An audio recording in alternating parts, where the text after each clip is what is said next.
الحمد للہ وکفا والصلاة والسلام علی عباده الذین اصطفى خصوصاً علی افضلهم وخاتم النبیین محمد الامین وعلی آلہ وصحبہ اجمعین اما بعد فقد قال اللہ تبارک وتعالی كما ورد فی سورة الشعراء اعوذ باللہ من الشیطان الرجیم بسم اللہ الرحمن الرحیم والشعراء يتبعهم الغاوون ألم تر أنهم في كل واد يهيمون وأنهم يقولون ما لا يفعلون إلا الذين آمنوا وعملوا الصالحات وذكروا الله كثيرا وانتصروا من بعد ما ظلموا فسيعلم الذين ظلموا أي منقلب ينقلبون صدق الله العظيم رب اشرح لي صدري ويسر لي امري واحلل عقدة من لساني يفقهوا قولي اللهم ربنا الهمنا رشدنا واعذنا من شرور انفسنا اللهم ارنا الحق حقا وارزقنا اتباعه وارنا الباطل باطلا وارزقنا اجتنابه اللهم وفقنا لما تحب وترضى آمين يا رب العالمين. ہمارا آج کا جو موضوع ہے وہ بہت ہی غیر معمولی ہے. اجتماع جمعہ میں ایک نظم کا درس. لفظ درس جو ہے وہ بہت سے حضرات کو ممکن ہے کچھ کھلا بھی ہو، چبھا بھی ہو، لیکن آپ کے علم میں ہوگا، اور اگر نہیں ہے تو نوٹ کر لیجئے کہ ہمارے ہاں بڑے بڑے بزرگ مثنوی مولانا روم کا درس دیتے رہے. مثنوی مولانا روم کے بارے میں جامی جیسی عظیم شخصیت، بہت بڑے صوفی، بہت بڑے عالم، ان کا یہ شعر ہے کہ مثنوی مولوی معنوی ہست قرآن در زبان پہلوی. وہ اسی اعتبار سے قرآن نہیں ہے لیکن قرآنی حقائق کی ترجمانی پہلوی زبان میں، فارسی زبان میں قرآن مجید کے حقائق کی ترجمانی کی مولانا روم نے اپنی مثنوی میں. میرے نزدیک بالکل یہی معاملہ علامہ اقبال کا ہے، اور یہ بات میں آج نہیں کہہ رہا، سن 73 میں کہہ چکا ہوں. جو میری پہلی تقریر ہوئی تھی اس موضوع پر، علامہ اقبال اور ہم، ایچ این کالج لاہور میں، وہ کتابچے کی شکل میں بہت شائع ہوئی ہے کہ میرے نزدیک اس دور کے مولانا روم کی حیثیت علامہ اقبال کی ہے، اور اس دور کے ترجمان القرآن، یہ لفظ استعمال کیا گیا تھا ایک وقت میں امام ابن تیمیہ رحمۃ اللہ علیہ کے لیے، ترجمان القرآن. جب ان کا انتقال ہوا ہے تو یہ ایک عام ندا بلند کی گئی کہ ترجمان القرآن کے جنازے کے لیے چلو شریک ہو جاؤ. میرے نزدیک اس دور کا ترجمان القرآن علامہ اقبال ہے. اس ترجمان القرآن کے حوالے سے دو باتیں اور بھی نوٹ کر لیجئے. مولانا ابوالکلام آزاد نے اپنی تفسیر جو بھی لکھی نامکمل ہے، اس کا نام ترجمان القرآن رکھا. جلد اول، جلد دوم، جلد سوم کا کوئی مسودہ گم ہو گیا ہے، کیونکہ یہ دور ان کا تھا خالص سیاسی اور جہاد حریت کا دور تھا. لیکن قرآن مجید سے جو شغف ہو گیا تھا اس ابتدائی دور میں، تو وہ کم سے کم علمی سطح پر بعد میں بھی باقی رہا ہے. عملی اعتبار سے وہ بالکل دوسرے رخ پر جا چکے تھے. لیکن پھر یہ کہ اس عملی اعتبار سے حزب اللہ کی جگہ جب مولانا مودودی نے جماعت اسلامی کے قیام کا بیڑا اٹھایا ہے تو انہوں نے اپنے رسالے کا نام ترجمان القرآن رکھا. اور جیسا کہ میں نے عرض کیا ہے، میرے نزدیک ترجمان القرآن اپنی ذات اور شخصیت کے اعتبار سے علامہ اقبال ہے. چنانچہ عجیب بات ہے کہ ہمارے ہاں بھی ایک بڑے عظیم شاعر ہوئے ہیں فارسی کے، گرامی جلندری. انہوں نے وہی بات کہ جو مولانا جامی نے کہی تھی مثنوی مولوی معنوی کے بارے میں، تقریباً وہی بات کہی ہے گرامی نے علامہ اقبال کے بارے میں. در دیدہ مانی نگراں حضرت اقبال، پیغمبری کرد و پیمبر نتواں گفت، کہ جو لوگ حقائق بین ہیں، جن کے نگاہوں کے سامنے صرف ظاہر نہیں باطن بھی ہے، جو معانی کی تہ تک پہنچ سکتے ہیں، جو حکمت کی گہرائیوں تک رسائی حاصل کر سکتے ہیں، ان کی نگاہ میں اقبال کا مقام یہ ہے کہ اس نے پیغمبری کی ہے، اگرچہ اسے پیغمبر کہہ نہیں سکتے۔ تو بالکل وہی بات کہ ہست قرآن در زبان پہلوی۔ اس اعتبار سے میں خود علامہ اقبال کا جو ایک دعویٰ ہے، اور وہ دعوے سے زیادہ اصل میں ایک دعا اور مناجات کی شکل میں ہے، وہ میں آپ کو پہلے سنا دینا چاہتا ہوں تمہیداً۔ حضور صلی اللہ علیہ وسلم سے خطاب کرتے ہوئے مناجات میں وہ جو بات کہہ رہے ہیں، اس میں دعویٰ بھی ہے اور دعوے کے ساتھ ایک درخواست بھی ہے، اور وہ درخواست ایسی ہے کہ جو ان کے دعوے پر سب سے بڑی دلیل ہے۔ فرماتے ہیں گر دلم آئی نئے بے جوہر است، ور بحرفم غیر قرآن مزمر است، پردہ نامو سے فکرم چاک کن، این خیاباں راز خارم پاک کن، روز محشر خار و رسوا کن مرا، بے نصیب از بوسئے پاکن مرا۔ کہ اے نبی صلی اللہ علیہ وسلم، اگر میرا دل جو ہے اس آئینے کے مانند ہے جو زنگ جس کو لگ چکا ہو، جس میں حقائق منعکسی نہ ہوتے ہوں، نہ حقائق کونیہ، نہ حقائق آفاتی، نہ حقائق روحانی، اگر میرا دل جو ہے ان حقائق کے انعکاس سے کی صلاحیت سے بے بہرا ہے، ورب حرفم غیر قرآن مزبرست، اور اگر میرے پیغام میں، میرے حروف میں، میری شاعری میں، میرے الفاظ میں قرآن کے سوا کوئی اور چیز چھپی ہوئی ہو، پردہ ناموں سے فکرم چاک ہوں، تو میرے فکر کے پردے کی عزت کی دھجیاں بکھیر دی، میری فکر کی عزت کے پردے کی دھجیاں بکھیر دی۔ ای خیاب آراد خارم پاک کن، پھر تو گویا میں ایک کانٹے کی مانند ہوں جو راستے میں پڑا ہوا ہے، سڑک پر پڑا ہوا ہے، لوگوں کے لیے تکلیف کا موجب بنے گا، تو اس کانٹے کو ہٹا دینا چاہیے۔ اور سب سے بڑی بد دعا جو اپنے لیے کی ہے انہوں نے کہ اگر ایسا ہو، مشروط ہے، روز محشر خار و رسوا کن مرا، قیامت کے دن آپ مجھے خار اور رسوا کیجیے گا، ذلیل کیجیے گا، بے نصیب از بوسہ پاک مرا، اور مجھے اپنے قدم مبارک کا بوسہ لینے کی سعادت سے محروم کر دیجیے۔ یہ ہے اقبال کا دعویٰ بھی کہہ لیجئے، دعویٰ بھی اس میں ہے، لیکن اس دعوے پہ جتنا جزم اسے ہے، جس قدر انشراح کے ساتھ، اعتماد کے ساتھ دعویٰ کر رہا ہے، وہ اس بددعا سے ظاہر ہے جو اپنے آپ کو دے رہا ہے کہ اگر ایسا نہ ہو تو پھر میرا انجام یہ ہونا چاہیے۔ بہرحال اس معاملے میں نے چونکہ آج کچھ آیات کی بھی تلاوت کی ہے، تو وہ بھی میں چاہتا ہوں کہ میں تھوڑی سی وضاحت کر دوں۔ سورہ شعراء چونکہ اسی ان آیات ہی کے حوالے سے اس پوری سورت کا نام سورہ شعراء ہے، اس میں 3 آیات میں عمومی باتیں کہی گئی ہیں، دی رول، اور چوتھی میں ایکسیپشن بیان کی گئی۔ اب ظاہر بات ہے کہ اگر آپ صرف قاعدے کو پیش نظر رکھیں گے اور استثناء کو نہیں رکھیں گے تو بات غلط ہو جائے گی۔ والعصر ان الانسان لفی خسر، قاعدہ کلیہ یہ ہے کہ زمانہ گواہ ہے، تمام انسان گھاٹے میں ہیں، خسارے میں ہیں، ٹوٹے میں ہیں، برباد ہوں گے۔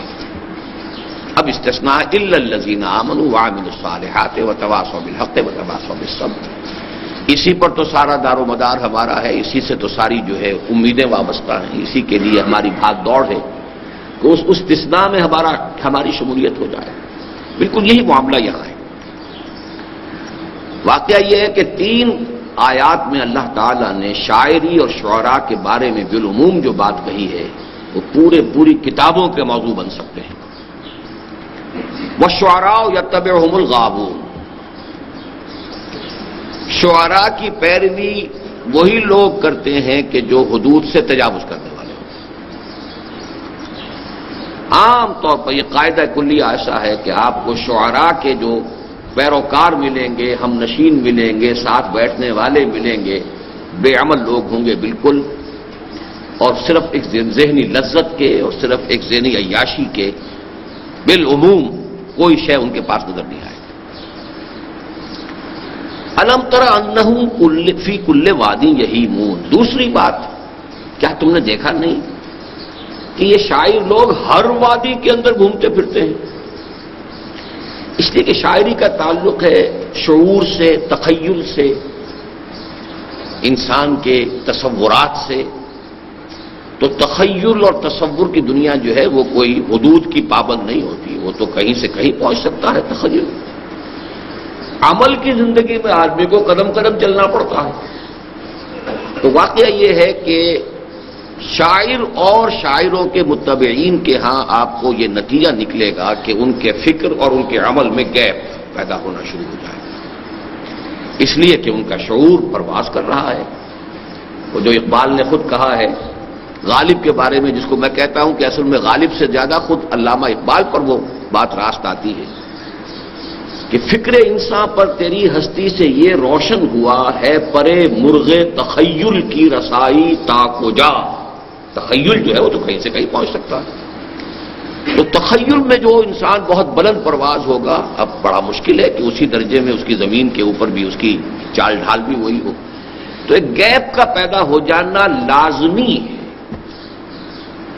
ایک قاعدہ کلیہ کے اعتبار سے. اس لیے کہ وہ پھر ہر وادی میں جدھر بھی جا رہے ہیں ان کے فکر کی جولانی جو ہے اٹ نوز نو باؤنڈس، کوئی اس کے لیے حدود ہے ہی نہیں. نتیجہ کیا نکلتا ہے؟ وَأَنَّهُمْ يَقُولُونَ مَا لَا يَفْعَلُونَ. اور یہ کہ وہ کہتے ہیں جو کرتے نہیں ہیں. یہی قول و عمل کے اندر جو گیپ ہے، جو فرق ہے، جو خلیج حائل ہو جاتی ہے، یہی در حقیقت شاعری کے مزاج کے اندر گویا کہ فی نفس ہی داخل. اب اس سے استثناء ہے اِلَّا الَّذِينَ آمَنُوا وَعَمِلُوا الصَّالِحَاتِ. بڑی شدید محنت اور مشقت کرنی پڑے گی اگر کوئی شاعری کے میدان میں قدم بھی رکھے اور پھر یہ کہ وہ ان تین چیزوں سے بچنا بھی چاہتا ہو، ایمان اور اس کے ساتھ عمل صالح. اِلَّا الَّذِينَ آمَنُوا وَعَمِلُوا الصَّالِحَاتِ وَذَكَرُوا اللَّهَ كَثِيرًا. اور اللہ کی کثرت کے ساتھ ذکر، اللہ کی یاد، اللہ کا ذکر کثرت کے ساتھ. وَانْتَصَرُوا مِنْ بَعْدِ مَا ظُلِمُوا.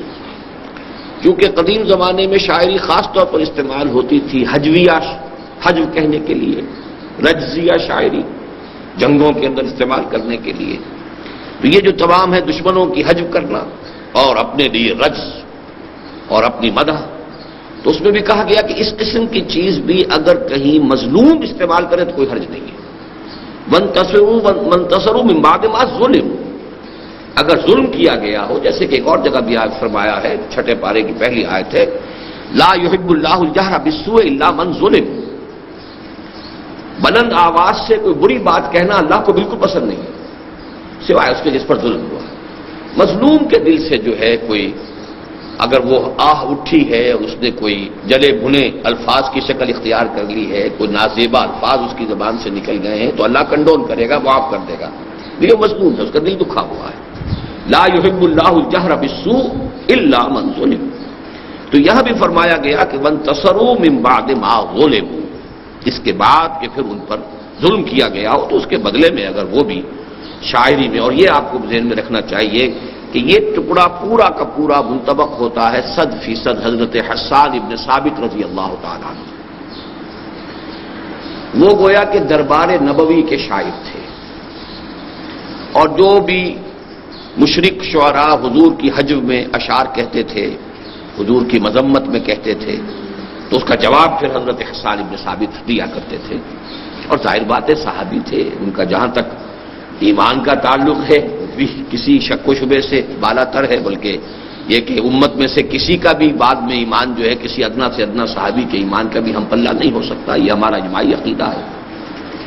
عمل کا ایک پہلو ان کے ہاں کمزور تھا، یعنی یہ قاعدہ کلیہ میں آپ کو بتا دینا چاہتا ہوں، لیکن اسے عمل کا پہلو نہیں کہیں گے، مزاج کا پہلو کہیں گے.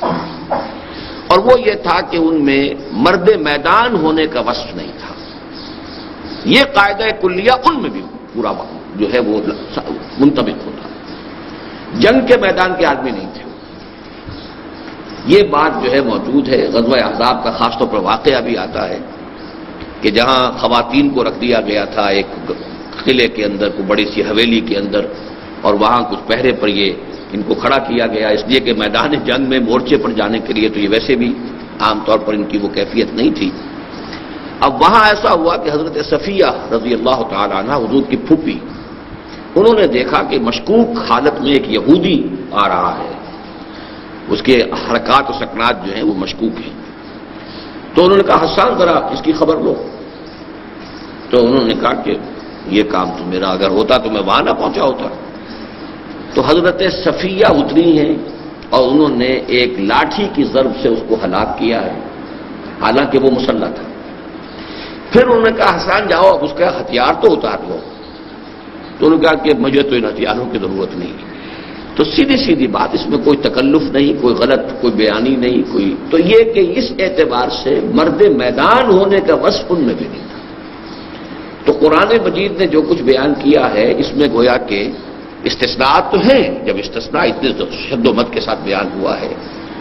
بعض شعراء جو ہیں جاہلی شاعر بہت بڑے مرد میدان تھے، امرؤ القیس جو ہے وہ بہت بڑا شاعر بھی تھا، بہت بڑا جنگجو سردار بھی تھا، لیکن یہ ہے کہ عام جو قاعدہ کلیہ ہے، چونکہ اس میں سب سے بڑی مستثنیٰ شخصیت صحابہ کرام میں ہمیں حضرت حسان کی ہی ملتی ہے رضی اللہ تعالی عنہ، ورنہ واقعہ یہ ہے کہ شاعری کی شاید یہ مذمت آ گئی تھی اس وجہ سے، یا یہ کہ ویسے ہی جو حضرت لبید تھے رضی اللہ تعالی عنہ جو سبع معلقہ کے شعراء میں سے تھے، یعنی عربوں کا رواج یہ تھا کہ وہ ہر سال جو مشاعرہ ان کا ہوتا تھا اس میں گویا کہ قصیدہ جس کا سب سے اعلیٰ سمجھا جاتا تھا، تو وہ گویا کہ ملک الشعراء بادشاہ شمار ہوتا تھا آپ شاعروں کا، اور تمام شاعر پھر اسے سجدہ کرتے تھے، اور اس کا قصیدہ جو ہے پھر ایک سال کے لیے خانہ کعبہ کی دیوار کے اوپر آویزہ کر دیا جاتا تھا اس علامت کے طور پر کہ یہ ہمارا اقلیم شعر کا شہنشاہ جو ہے اس سال کے لیے وہ یہ ہے۔ تو آخری شاعر جو ہیں اس کے وہ حضرت لبید ہیں رضی اللہ تعالی عنہ، لیکن وہ ایمان لے آئے۔ جب ایمان لے آئے تو شعر کہنا چھوڑ دیا۔ حضرت عمر رضی اللہ تعالیٰ عنہ نے ایک مرتبہ ان سے یہ سوال بھی کیا، لبید اب آپ شعر نہیں کہتے؟ تو فرمایا بعد القرآن، کیا قرآن کے نزول کے بعد بھی کسی شخص کے لیے کوئی گنجائش ہے کہ وہ اپنی کچھ یعنی کلام قادر الکلامی کا مظاہرہ کرنے کی کوشش کرے اور کوئی بات کہے؟ اس کے بعد تو مطلب یہ کہ سورج کو آئینہ دکھانے والی بات ہے، تو انہوں نے شعر کہنا بند کر دیا۔ تو بہرحال ہمارے ہاں تو شعراء میں سے جن کا تذکرہ آتا ہے، ویسے حضرت خنسا تھی رضی اللہ تعالی عنہ، خنسا العرب بہت بڑی شاعرہ تھی، مرد شعراء بھی ان سے جو ہے اصلاح لیا کرتے تھے۔ انہوں نے غالباً 7 بیٹے ہیں یکے بعد دیگرے جو جہاد فی سبیل اللہ میں اپنے نظر کیے ہیں اللہ کے، اور جام شہادت نوش کیا۔ تو یہ استثناءات ہیں۔ الا الذين امنوا وعملوا الصالحات وذكروا الله كثيرا وانتصروا من بعد ما ظلموا وسيعلم الذين ظلموا اي منقلب ينقلبون۔ اب اس میں اشارہ ہو رہا ہے کہ یہ جو کشاکش ہو رہی ہے مکے میں، ان قریب دیکھ لیں گے یہ ظالم لوگ کہ وہ کس کروٹ یہ اونٹ بیٹھے گا، یعنی اسلام کا غلبہ ہوگا، چاہے کتنی مخالفت کر لیں، کتنی حجب کر لیں محمد الرسول اللہ صلی اللہ علیہ وسلم۔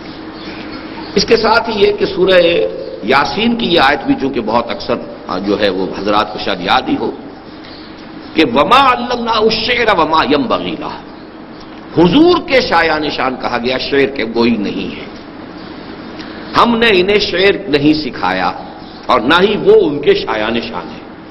اس اعتبار سے بھی شعر گوئی گویا کہ کوئی بہت اعلیٰ اشیاء میں سے، اعلیٰ دلچسپیوں میں سے ادرو قرآن شمار نہیں ہوتی۔ اگرچہ اس میں بھی ایک پہلو یہ کہا جا سکتا ہے کہ حضور کو تو دنیاوی تعلیم بھی اللہ نے نہیں دی، تو کیا دنیاوی تعلیم بھی اس وجہ سے، لیکن یہاں پر لفظ آیا خاص طور پر، وہاں یہ نہیں ہے، وہاں تو یہ ہے علامہ بالقلم۔ لیکن حضور کا معاملہ ہے کہ ایک معجزے کی شکل میں چونکہ آپ کے پوری شخصیت کو رکھنا تھا کہ تمہارے دنیاوی اعتبارات سے کوئی انہوں نے کبھی تعلیم حاصل نہیں کی ہے، لیکن ان کے علم کا، حکمت کا، ان کے فہم کا، ان کی فصاحت کا، ان کی بلاغت کا، اس کا تو اندازہ کر لو، تو یہ خود اپنی جگہ معجزہ ہے۔ تو اسی طریقے سے معاملہ یہاں اس کے برعکس ہے، وما ينبغي له، شعر گوئی جو ہے آپ کے مناسب نہیں ہے۔ آپ کو اچھے شعر پسند ہوتے تھے، آپ پڑھتے بھی تھے، کوٹ بھی کرتے تھے، آپ کا یہ بھی ہے ان من الشعر لحکمۃ وان من البیان لسحرا، یہ بھی آپ کا قول مبارک ہے۔ بہت سے اشعار میں بڑی حکمت ہوتی ہے اور بہت سی تقریریں جادو کا اثر رکھتی ہیں، یہ بھی آپ کا فرمان ہے۔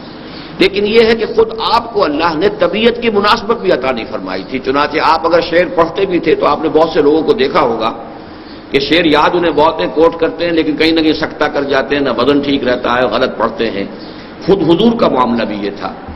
ایک موقع پر بلکہ بڑا دلچسپ واقعہ ہوا کہ حضرت ابوبکر رضی اللہ تعالیٰ عنہ بھی موجود تھے. حضور نے کوئی شعر پڑھا اور وہ غلط پڑھا، مطلب یہ کہ اس کا وزن غلط ہو گیا یا کچھ اور سکتہ ہو گیا. تو حضرت ابوبکر رضی اللہ تعالیٰ عنہ مسکرائے اور انہوں نے عرض کیا انی اشہد انک لرسول اللہ، میں گواہی دیتا ہوں آپ اللہ کے رسول ہیں. یعنی جو قرآن نے کہا ہے کہ وما ینبغی لہ، یہ شعر جو ہے یہ آپ کے شایان شانی نہیں ہے. تو شعر کو صحیح پڑھنے کی بھی اللہ تعالیٰ نے آپ کو وہ جو ہے مناسبت تبع عطا نہیں فرمائی. تو انی اشہد انک رسول اللہ، میں گواہی دیتا ہوں. بہرحال اس اعتبار سے جہاں تک علامہ اقبال کا معاملہ ہے نوٹ کر لیجئے. کل کا میرا اگر اشتہار آپ کی نگاہ سے گزرا ہے تو 3 چیزیں اس میں قابل غور ہیں. پہلی چیز یہ ہے کہ میں نے انہیں اسلامی فکر کا مجدد قرار دیا ہے. مجدد فکر اسلامی، بہت بڑا لفظ ہے جو میں نے استعمال کیا ہے. اور میں اگرچہ جو بھی 14ویں صدی ہجری کے مجددین کا جب شمار کیا کرتا ہوں تو میں ذرا مختلف ناموں سے کچھ نام لیا کرتا ہوں. مجدد اعظم شیخ الہند ہیں، لیکن یہ کہ اس میں جو کام کیا علامہ اقبال نے، مولانا مودودی نے، اسی طریقے سے مولانا الیاس صاحب نے مختلف پہلوؤں سے دین کے مختلف شعبوں کی تجدید کی ہے. تو جہاں تک فکر اسلامی کا تعلق ہے اور خاص طور پر اسلام کا انقلابی فکر، اس کا مجدد قطعی طور پر، یقینی طور پر، حتمی طور پر علامہ اقبال. چنانچہ ان کی کتاب reconstruction of religious thought in Islam, reconstruction, تجدید، تعمیر نو، تشکیل جدید، اسلام کے فکر کی، اسلام کے مذہبی فکر کی تشکیل نو. لیکن میں یہ سمجھتا ہوں کہ اس کتاب سے کہیں زیادہ در حقیقت ان کا جو فکر انقلابی ہے وہ ان کے اشعار میں ہے. فارسی میں زیادہ ہے، اردو میں بھی بہت ہے، لیکن یہ کہ ان کا انقلابی فکر جو ہے، اور یہ نوٹ کر لیجئے کہ ایران میں تسلیم کیا گیا ہے.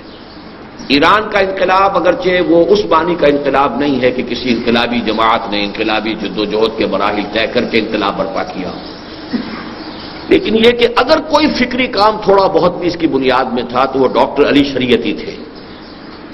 اور ڈاکٹر علی شریعتی نے صاف طور پر یہ کہا ہے کہ ہمارا یہ سارا فکر اقبال سے ماخوذ ہے. ما و اقبال، ہم اور اقبال، یہ ان کی کتاب. مجھے تو معلوم نہیں تھا جب میں نے اپنی تقریر کی سن 73 میں اور پھر اس کو شائع کیا، علامہ اقبال اور ہم، یعنی بعین ہی وہی فارسی ترکیب میں ما و اقبال کے نام سے ان کی کتاب ہے تقریب. اور جو فکر کوئی بھی تھوڑا بہت ایلیمنٹ جو انقلاب ایران کے بنیاد میں اگر کوئی فکری مواد ہے تو وہ علامہ اقبال کا ہے. اور میں اپنی ایک پوری کتاب جو ہے اس موضوع کے اوپر لکھ چکا ہوں. بر عظیم پاک و ہند میں اسلام کے انقلابی فکر کی تجدید و تعمیل، اور تفصیل سے میں نے واضح کر دیا ہے کہ وہ جو انقلابی فکر تھا جو دور خلافت راشدہ کے بعد رفتہ رفتہ رفتہ رفتہ بیک گراؤنڈ میں فیڈ اوے کر گیا، ملوکیت کا دور آ گیا، اسلام ایک مذہب بنتا چلا گیا، جزوی حقیقت بنتا چلا گیا. اس کو فکری سطح پر دوبارہ زندہ کرنے والا شخص اقبال ہے. اگرچہ اس کی تعمیل، اقبال مرد میدان نہیں تھے، اقبال مین آف ایکشن نہیں تھے، بلکہ عمل کا پلڑا ان کا بہت کم، بہت ہلکا تھا. یہ میں ابھی واضح کر دوں گا، اس لیے کہ بہت سے اقبالیے میرے دشمن ہیں، جان کے دشمن ہیں، اور ادھر ادھر اس کو شائع کرتے رہتے ہیں گویا کہ میں نے کوئی گناہ کبیرہ کر دیا ہے.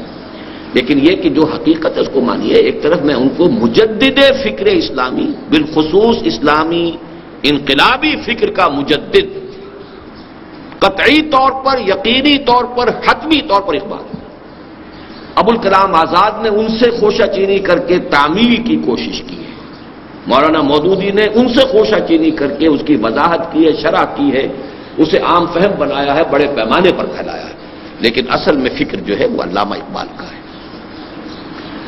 مجدد، فکر اسلامی کے مجدد اور اسلام کی نشرت ثانیہ کا نقیب اعظم، یعنی یہ خبر دینے والا پہلی مرتبہ کہ اسلام کا دوبارہ احیاء ہوگا اور اسلام کا غلبہ ہوگا اور یہ شاخ ہاشمی کرنے کو ہے پھر برگ و بر پیدا، جس جزم کے ساتھ، جس یقین کے ساتھ، جس رسوخ کے ساتھ اقبال نے کہا، اس سے پہلے کئی سراغ ملتا ہی نہیں۔ مایوسی کے گھٹا ٹوپ اندھیرے تھے۔ مولانا حالی نے مسدس لکھی تھی، اسلام کا گر کر نہ ابھرنا دیکھے، پستی کا کوئی حد سے گزرنا دیکھے، مانے نہ کبھی مد ہے ہر جزم کے بعد، دریا کا ہمارے جو اترنا دیکھے۔ معلوم ہوتا ہے کہ قانون فطرت ہی بدل گیا ہے، ہر جزر کے بعد مد آیا کرتا ہے، ہمارا تو جزر ہی جزر ہے، نیچے ہی نیچے جا رہا ہے، مد کا کوئی سوال ہی نہیں آ رہا۔ اور حالی میں اور اقبال میں کتنا فصل ہے۔ اس حوالے سے اقبال نے آ کر کہا نہیں، سنا ہے یہ قدسیوں سے میں نے، نکل کے صحرا سے جس نے روما کی سلطنت کو الٹ دیا تھا، سنا ہے یہ قدسیوں سے میں نے، فرشتوں نے میرے کان میں سرگوشی کی ہے کہ وہ شیر پھر ہوشیار ہو، اور کتاب ملت بیضا کی پھر شیرازہ بندی ہے، یہ شاخ ہاشمی کرنے کو ہے پھر برگوبر پیدا۔ یہ ساری باتیں جو ہے جس طریقے سے آسماں ہوگا سحر کے نور سے آئی نہ پوش، اور ظلمت رات کی سیما پا ہو جائے گی، یہ سب کچھ ہو کر رہے گا۔ محو حیرت ہوں کہ دنیا کیا سے کیا ہو جائے گی، اور اے آب روان کبیر تیرے کنارے کوئی دیکھ رہا ہے کسی اور زمانے کے خواب۔ تو اسلام کی نشت ثانیہ، غلبہ دین حق جو ہے، اس کا نقیب اعظم، اس کا ڈھنڈورا پیٹنے والا، اس کے لیے نوجوان نسل کے دلوں میں امید کے چراغ روشن کرنے والا، جس میں سب سے پہلے میں اپنا نام جو ہے تجویز کرتا ہوں کہ میں خود، میرے دل کے اندر جو بھی امید کا چراغ روشن ہوا ہے وہ 5ویں جماعت کے طالب علم کی حیثیت سے ہوا ہے، علامہ اقبال کی اسی شاعری کے ذریعے سے۔ وہ زمانے میں معزز تھے مسلمان ہو کر، اور تم خار ہوئے تاریخ قرآن ہو کر، یہ چپکا ہوا ہے ذہن میں میرے شعر۔ تو یہ سارا کام جو ہے اس کو اگر آپ کریں گے تو واقعہ یہ ہے کہ اسلام کی نشت ثانیہ کا نقیب اعظم علامہ اقبال۔ لیکن اس کے باوجود میں رحمت اللہ علیہ نہیں لکھتا، میں کہیں ان کو حضرت نہیں لکھتا، حضرت علامہ ایک عام اصلاح کے طور پر کبھی آ بھی جائے۔ اس کی وجہ کیا ہے؟ ہمیں ہر شے کو جہاں وہ ہے ماننا چاہیے۔ وہ متدین انسان بھی نہیں تھے، سیدھی سیدھی بات ہے۔ عشق رسول دل میں جتنا تھا، محبت جتنی تھی، وہ اپنی جگہ ہے، لیکن اتباع رسول، نماز 5 وقت، نماز 5 گانا، مسجد میں ادائیگی، شعائر دینی، ظاہر بات ہے کہ اس میں نہ صرف یہ کہ وہ مرد میدان نہیں تھے کہ انہوں نے انقلابی فکر دیا، انقلابی تحریک کوئی نہیں اٹھائی، انہوں نے مسلمانوں کی بہبود کے لیے قومی سطح پر کام کیا، مسلم لیگ کے ایک ادنا کارکن کی حیثیت سے، جسے میں بہت بڑا ایثار، بڑی قربانی سمجھتا ہوں۔ ایک انٹلیکچوئل جائنٹ ایک شخص ہے اقبال، انٹلیکچوئل ہونے کے اعتبار سے قائد اعظم کی کوئی حیثیت علامہ اقبال کے مقابلے میں نہیں۔ وہ ایک بہت بڑے سیاسی رہنما تھے، مدبر تھے، سیاستدان تھے، ڈپلومیٹ تھے، پارلیمنٹرین تھے، سب کچھ تھے۔ مفکر جس کو کہا جاتا ہے کوئی حیثیت ہی نہیں، مصنف نہیں ہے، مفکر نہیں ہے، اس کا کوئی فلسفی نہیں ہے۔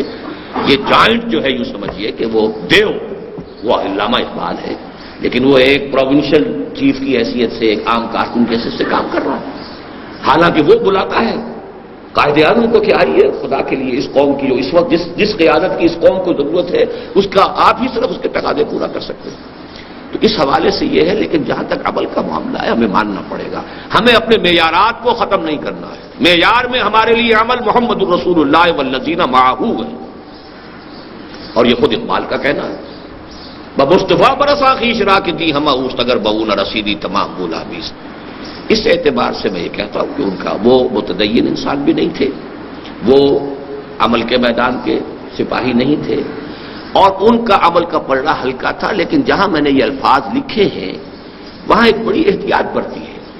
ان کے فکر کے مقابلے میں عمل کا پلڑا، میں اپنے عمل سے نہیں ان کا تقابل کر رہا کہ ایک شخص فکر کی اس بلندی پر ہے، ماؤنٹ ایورسٹ کے اوپر بیٹھا ہوا ہے، اس کے اعتبار سے کہہ رہا ہوں، جو اس کا کمپیریزن ہے، جو ریشو پروپورشن ہے کہ فکر جو ہے وہ اتنی بلندی پر ہے، اس میں کوئی شک نہیں ہے، لیکن عمل کا جو ہے اس کے تناسب سے ان کا پلڑا بھاری ہے۔ اسی لیے میں جو لفظ اپنے والد کے لیے استعمال کرتا ہوں مرحوم، وہی لفظ ان کے لیے استعمال کرتا ہوں۔ بہرحال آج جو ہے ہم ان کی جو یہ نظم پڑھ رہے ہیں، اب اس نظم کا ذرا تھوڑا سا تاریخی پس منظر بھی سمجھ لیجیے۔ علامہ اقبال کی شاعری کے جو مختلف ادوار ہیں وہ میں نے گنوا دیے ہیں اپنی کتاب میں، وہ جو میں نے جس کا حوالہ ابھی دیا ہے، بر عظیم پاک و ہند میں اسلام کے انقلاب فکر کی تجدید و تعمیل۔ لیکن اس وقت صرف یہ کہنا ہے کہ علامہ اقبال کی شاعری میں جو غزل کا دور تھا وہ سن 1894 سے 1934 تک ہے، اس کے بعد وہ ختم ہو گیا۔ 1935 سے اپنے وفات تک یا 1938 تک انہوں نے کوئی غزل نہیں گئی۔ وہی ان کا کلام ہے کہ جو ارمغان حجاز میں چھپا ہے، اور وہ ارمغان حجاز چھپی ہے ان کے انتقال کے بعد، اس لیے کہ آخری دور کی یہ نظمیں تھیں، اور یہ نظم سن 36 کی ہے۔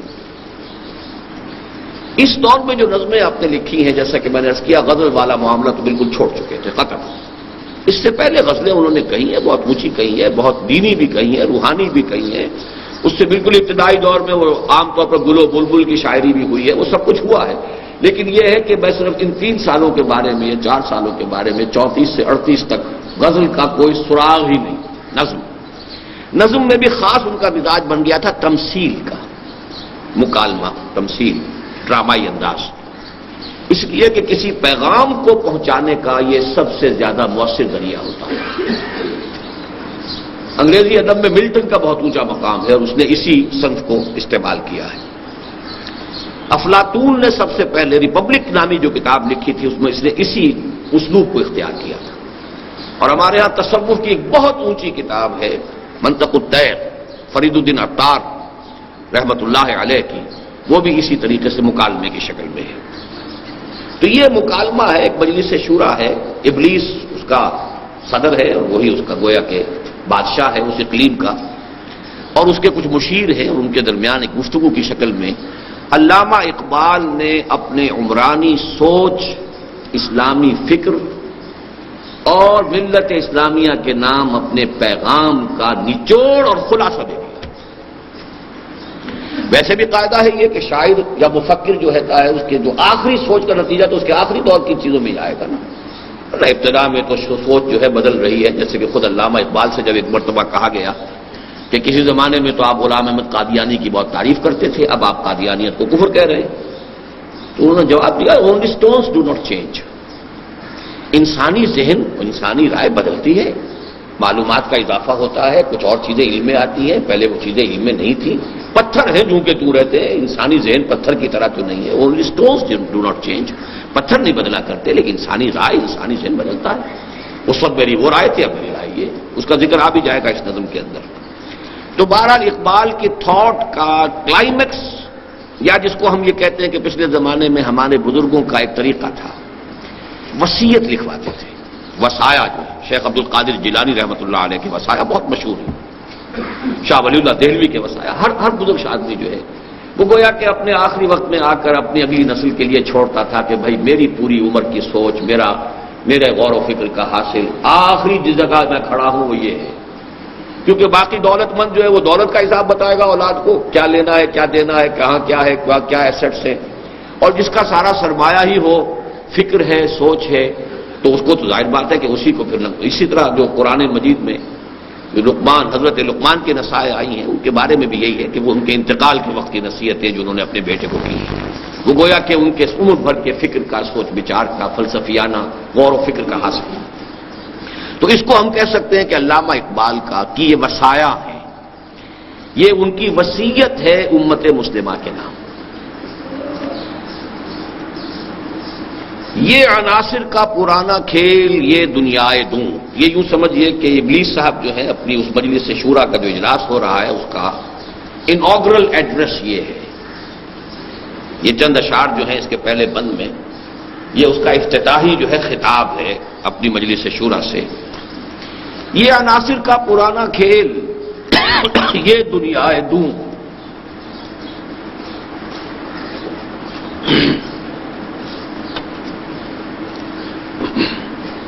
اس لفظ میں ایک پورا جو فلسفہ اور ایک نقطۂ نظر رہا ہے دنیا میں فلسفے کے میدان میں، اس کی ترجمانی ہو گئی ہے، اور وہ یہ ہے میٹیریلزم۔ دو ہی فلسفے دنیا میں رہے، میٹیریلزم، آئیڈیلزم۔ میٹیریلزم یہ ہے کہ اس کائنات کی اصل حقیقت جو ہے وہ مادی ہے، مادہ قدیم ہے ہمیشہ سے، مادہ جو ہے سالمات پر مشتمل ہے، اور ان سالمات میں باہم تجاذب ہے یا تنافر ہے، ان میں الیکٹرک چارجز ہیں، نیگیٹو ہیں یا پازیٹو ہیں، اس کے حوالے سے وہ ملتے ہیں یا کٹتے ہیں، پھر کمپاؤنڈز بنتے ہیں، اس کے فزیکل چینجز اور کیمیکل چینجز کے قوانین ہیں، اس سے کائنات چل رہی ہے۔ یہ سارا عناصر کا پرانا کھیل قدیم ہے، یہ ہمیشہ سے چلا آ رہا ہے، یہ عناصر کا پرانا کھیل۔ چنانچہ پروفیسر یوسف سلیم چشتی صاحب، کیونکہ وہ فلسفے کے بڑے طالب علم رہے ہیں، انہوں نے بڑی تفصیل اس مقام پر بیان کی ہے۔ ہندوستان کے 6 بڑے فلسفے تھے، جن میں سے 2 جو ہیں 2 درشن خالص میٹیریلسٹک ہیں، سانکھ درشن اور 4 واگ۔ جین مت، بدھ مت خالص میٹیریلسٹک ہے۔ پھر یہ کہ اس کے بعد دہریت اور مادیت اور لاجیکل پازیٹیوزم اور میٹیریلزم اور امپیریسزم اور بے شمار ناموں سے وہ ایک ہی شراب ہے جو مختلف اس کے برانڈ نیمز ہیں۔ یہ عناصر کا پرانا کھیل، یہ دنیائے دوں، یہ دنیا بڑی پست ہے۔ یہ دنیا کیوں؟ اس لیے کہ قرآن مجید بھی کہتا ہے کہ ابلیس جن ہے، اور جنوں کی پیدائش جو ہوئی ہے وہ آگ سے ہوئی ہے، وہ ایک اعلیٰ تر لطیف تر شے ہے۔ اور یہ جو مخلوقات اس وقت ہمیں نظر آ رہی ہیں زمین پر، یہ سب خاکی الاصل ہیں، انسان بھی خاکی الاصل ہے۔ تو دنیا دوں بڑی نفرت کے ساتھ کہہ رہا ہے، یہ حقیر سی دنیا، گھٹیا دنیا، ساکنان عرش اعظم کی تمناؤں کا خون۔ یہ کس اعتبار سے؟ ساکنان عرش اعظم یعنی ملائکہ مقربین۔ جب اللہ نے یہ زمین بنائی تھی، وہ منتظر تھے، متوقع تھے، امیدوار تھے کہ خلافت ہمیں ملے گی، تو ان کی تو ساری آرزوؤں کے اوپر جو ہے وہ پانی پھر گیا، ان کی تمنائیں جو ہیں وہ سب خون میں نہا گئیں۔ اور قرآن مجید میں بھی تذکرہ موجود ہے، وَإِذْ قَالَ رَبُّكَ لِلْمَلَائِكَةِ إِنِّي جَاعِلٌ فِي الْأَرْضِ خَلِيفَةً قَالُوا أَتَجْعَلُ فِيهَا مَن يُفْسِدُ فِيهَا وَيَسْفِكُ الدِّمَاءَ وَنَحْنُ نُسَبِّحُ بِحَمْدِكَ وَنُقَدِّسُ لَكَ قَالَ إِنِّي أَعْلَمُ مَا لَا تَعْلَمُونَ۔ تو بہرحال شاعری کے انداز میں ساکنان عرش اعظم کی تمناؤں کا خون، اس کی بربادی پہ آج آمادہ ہے وہ کارساز جس نے اس کا نام رکھا تھا جہان کاف و نور۔ ابلیس کو یہ محسوس ہو رہا ہے کہ یہ اب دگرگوں ہونے والا ہے، یہ معاملہ زیادہ دیر چلنے والا نہیں ہے۔ کیوں محسوس ہوا اور اسے تشویش کیوں ہوئی، یہ سمجھنے کی بات ہے۔ محسوس تو اس اعتبار سے بھی ہو سکتا ہے، تاریخی اعتبار سے، کہ جنگ عظیم اول ہو چکی تھی اور کروڑوں انسان قتل ہوئے تھے۔ تاریخ انسانی میں وہ جنگ عظیم اول بہت بڑا حادثہ تھا، اور جنگ عظیم دوم کے بادل جو ہے وہ لہرا رہے تھے، اور وہ جو ہے پوری فضا کے اوپر تنی کھڑی ہوئی تھی۔ تو بہت بڑی ڈسٹرکشن اور بہت بڑی تباہی جو ہے وہ آیا چاہتی ہے۔ یہ بھی ابلیس کو محسوس ہو گیا ہوگا کہ اب قیامت جو ہے قریب ہے، اور ظاہر بات ہے قیامت کے ساتھ ہی اس کی اپنی مہلت بھی ختم ہو جائے گی، یہ تو اس کی اپنی جان کا مسئلہ بھی ہے نا۔ الی یوم یبعثون، اس کو جو مہلت ملی ہوئی ہے شرارتیں کرنے کی، اور جو بھی اس کے پاس جو آزادی عمل ہے اللہ نے اسے چھوٹ دے رکھی ہے، انک من المنذرین، جاؤ تمہیں پوری چھوٹ ہے، جو چاہو کر لو، میرے انسانوں کو جس طرح چاہو گمراہ کرو، جس طرح چاہو انہیں ورگلاؤ، جس طرح چاہو انہیں امیدوں میں اور ان کے سبز باغ دکھاؤ، اس کے اندر ان کو جس طرح چاہو جو ہے وہ تم ورگلانے کی کوشش کرو۔ تو اب معلوم ہوتا ہے کہ یہ اب محسوس ہو رہا ہے کہ یہ ڈرامہ اب خاتمے کے قریب ہے، اور ڈرامہ خاتمے کے قریب ہے تو اپنی چودراہٹ خاتمے کے قریب ہے۔ تو مختلف اعتبارات سے اس کی بربادی پہ آج آمادہ ہے وہ کارساز جس نے اس کا نام رکھا تھا جہان کاف و نور، کن، کیونکہ یہ سارا کائنات کی جو تخلیق ہوئی ہے یہ اللہ تعالیٰ کے امر کن سے ہوئی ہے۔ اب اس کے بعد وہ اپنی لافزنی کر رہا ہے کہ میں نے اس دنیا میں شر کو پھیلانے کے لیے کیا کیا طریقے اختیار کیے ہیں، میں نے بڑی محنت کی ہے، میری اتنی طویل عرصے کی محنت جو ہے وہ ایٹ سٹیک ہے، وہ جس کو کہا جاتا ہے کہ گارڈ اپ یور لائنس، اب اپنی ذرا کمر کس لو، اپنے جو ہے پوری طریقے سے تیار ہو جاؤ، اس لیے کہ اب ہمارے لیے بہت بڑا چیلنج آ رہا ہے۔ میں نے دکھلایا فرنگی کو ملوکیت کا خواب، یہ وہ کولونیلزم کا جو سیلاب آیا تھا کہ میں نے ان کو ملوکیت کا، کولونیلزم کا خواب دکھایا کہ پوری دنیا کے اندر یہ پھیل گئے، اور من کل حدب ینسلون، کسی کیفیت کے اندر جو ہے وہ چلے آئے، اور انہوں نے پوری دنیا کے اندر جو ہے اپنے استعمار کی بساط بچھا دی۔ میں نے توڑا مسجد و دیر و کلیسا کا فسون، اس کولونیلزم کے ساتھ جو چیز آئی ہے وہ سیکولرزم ہے کہ مذہب کا کوئی عمل دخل جو ہے وہ عبادت گاہوں سے باہر نہ ہو. وہ جو میں کئی تقریروں میں بیان کر چکا ہوں کہ خدا کو گویا کہ پابند کر دیا گیا، محصور کر دیا گیا، قید کر دیا گیا، اسیر کر دیا گیا عبادت گاہ. وہ خدا کا جو بھی تصور ہو، اللہ ہے تو رہے مسجد میں، اور کوئی رام ہے یا پرماتما ہے، کوئی اور ہے تو رہے مندر میں، کوئی دیوتا ہے تو وہاں رہے، اور کوئی اور ہے تو کہیں رہے. لیکن یہ کہ اس سے باہر نہ مارکیٹ اور منڈی سے کوئی سروکار، نہ پارلیمنٹ اور عدالت سے کوئی سروکار، نہ انتظامیہ سے کوئی سروکار. تو میں نے توڑا مسجدوں، دیر و کلیسا کا خصوم، اس کا جو ہولڈ تھا. میں نے ناداروں کو سکھلایا سبق تقدیر کا. نادار، کاشتکار، تقدیر، تنبے تقدیر، جاگیردار جو چاہے کر جائے، بچیوں کی عصمت بری کر جائے، بیویوں کو اٹھوا لے، جو چاہے کروا لے، جانور کھلوا لے، کیا کرے؟ تقدیر ہے، ہماری تقدیر یہ. گویا کہ نرم چارہ بنا دیا نوع انسانی کو ظالموں کے لیے اس تقدیر کے غلط تصور سے. میں نے ناداروں کو سکھلایا سبق تقدیر کا، اور میں نے منعم کو یا منعم کو دیا سرمایہ داری کا جنون. یہ منعم انعام سے بنے گا، اس میں فاعل نعمت دینے والا. یعنی فرض کیجئے کوئی شخص پہلے خیرات کر رہا تھا، صدقہ کر رہا تھا، لوگوں میں بانٹ رہا تھا دولت، تو میں نے اس کو یہ سبق پڑھایا، یہ پٹی پڑھائی، دولت رکھو اپنے پاس، سنبھال کر رکھو، پاگل ہو گئے ہو، دماغ خراب ہو گیا ہے، جمع کرو اس کو. اور منعم بھی ہم اس کو کہہ سکتے ہیں جس کو اللہ نے نعمت دی ہو، وہ اس میں مفعول ہو جائے گا کہ میں نے، اللہ نے جس چیز کو بھی کوئی نعمتیں دی تھی، دولت دی تھی، تو میں نے اس کو سرمایہ داری کا جنون جو ہے میں نے اس کو اس کے اوپر مسلط کر دیا کہ اس کو سید کر رکھے. جمع فاوعا، جیسے کہ آیا ہے سورہ معارج میں، جمع فاوعا. اب اس نے جمع کیا اور بڑی حفاظت کے ساتھ رکھ لیا کہ یہ بات دے رہا ہے، اس کو ہوا نہ لگے. تو یہ 4 کارنامے ابلیس نے اپنے گنوائے، نوٹ کیجئے اس کو. ملوکیت، گویا کہ اقبال کے نزدیک ابلیسیت کے سب سے بڑے 4 مظاہر جو ہیں وہ یہ 4 ہیں. ملوکیت. نمبر 2 سیکولرزم، جدا ہو دین سیاست سے تو رہ جاتی ہے چنگیزی. نمبر 3 تقدیر کا غلط تصور، جو انسان کو عمل اور جد و جہد سے جو ہے عمل سے فارغ ہوا مسلمان بنا کے تقدیر کا بہانہ، یہ تیسری ابلیسیت ہے. اور چوتھی ابلیسیت سرمایہ داری ہے. اب اس پر وہ لافزنی کر رہا ہے، کون کر سکتا ہے اس کی آتش سوزاں کو سرد. اب خطرہ محسوس کر رہا ہے کہ اب یہ بساط الٹنے والی ہے.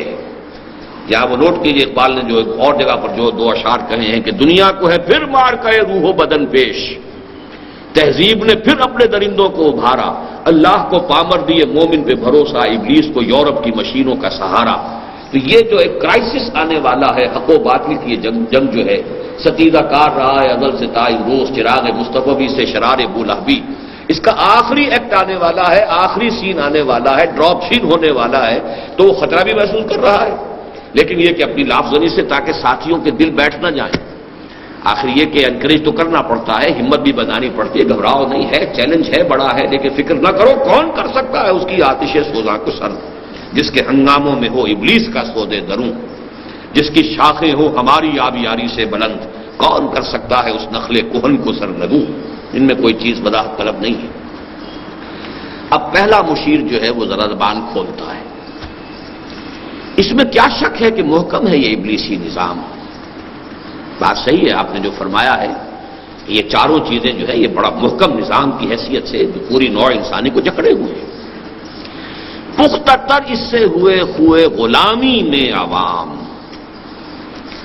ملوکیت کے مقابلے میں اب غلامی آ رہی ہے، کیونکہ پہلا تو یہی تھا، میں نے دکھلایا فرنگی کو ملوکیت کا خواب.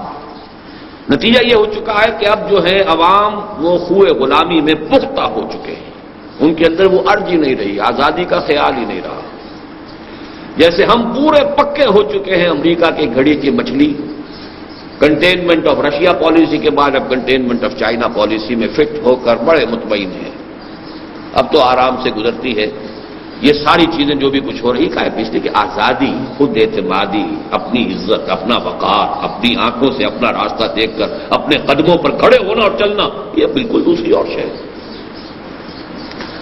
پختتر اس سے ہوئے خوئے غلامی میں عوام. اور یہ اسی مجموعے میں ان کی ایک نظم اور بھی ہے مکالمے کی شکل میں کہ زمین اور ایک اس کے اندر جو میت دفن ہوئی ہے اس کا مکالمہ ہے. بڑی عجیب نظم ہے. اور میں نے یہ میٹرک میں جب میں تھا تو ہمارے ہاں کوئی بڑا ایک فنکشن ہونے والا تھا, کوئی بڑی سرکاری کوئی شخصیت آنے والی تھی, تو میں نے یہ مکالمہ تیار کرایا تھا. خود بھی میں اس میں حصہ لینے والا تھا, لیکن ہیڈ ماسٹر صاحب نے ڈر کے روک دیا کہ یہ بات کرنے کی نہیں, بڑی باغیانہ ہے کہ ایک میت جو ہے وہ قبر میں آئی ہے اور قبر جو ہے فریاد کر رہی ہے کہ کیا بات ہے, میری قبر کے اندر جو ہے, میرے اندر اس وقت جو ہے بڑی تشویش سی میں محسوس کر رہی ہوں. تو اس کے بعد یہ معلوم ہو یہ غلام تھا بدماش جو میرے اندر ڈاکے, ظالم تو جہاں میں بندہ محکوم تھا, میں نہ سمجھی تھی کہ ہے کیوں خاک میری تاب سوزناک, یہ میری مٹی میں جو جلن ہو رہی ہے اس وقت تو محکوم تھا. اب یہ ظاہر بات انگریزی دور کی بات کر رہا ہوں کہ میں وہ اس وقت وہ تمثیلچہ جو ہے کرنا چاہتا تھا کسی انسپیکشن کے موقع پر. اس میں کیا شک ہے کہ محکم ہے یہ ابلیسی نظام, پختتر اس سے ہوئے غلامی میں عوام, ہے ازل سے ان غریبوں کے مقدر میں سجود, ان کی فطرت کا تقاضا ہے نماز بے قیام. نماز بے قیام کا کیا مطلب ہے؟ سجود ہی سجود ہے, اس کے اندر جو ہے قیام کی جو ہے وہ لذت ہی نہیں ہے. آرزو اول تو پیدا ہو نہیں سکتی کہیں, ہو کہیں پیدا تو مر جاتی ہے یا رہتی ہے خام. یہ شعر تو میری تقریروں میں آپ نے بہت سنا ہوگا کہ اول تو یہ کہ اس ماحول میں کوئی امنگ, کوئی ولولہ, کوئی اونچا خیال, کوئی اچھا ارادہ پیدا ہی نہیں ہو سکتا. ماحول جو ہے اگر اس کے لیے اس کے آخر زمین کے اندر کوئی رویدگی ہوگی تو کوئی شے پیدا ہوگی. زمین بھی بانجھ, پھر اگر کہیں دو پتیاں کہیں آ بھی گئی ہیں تو فضا میں آکسیجن نہیں ہے تو وہ مرجھا جائے گی. لہذا اگر تو اول تو پیدا نہیں ہو سکتی کہ زمین بانجھ ہو چکی ہے, پیدا ہو جائے تو فضا جو ہے ہوا اس کو آکسیجن نہیں دینے کو تیار ہے ہی نہیں اس میں. تو آرزو اول تو پیدا ہو نہیں سکتی کہیں, ہو کہیں پیدا تو مر جاتی ہے یا رہتی ہے خام. یہ ہماری سعی پہم کی کرامت ہے کہ آج صوفیوں ملا ملوکیت کے بندے ہیں تمام.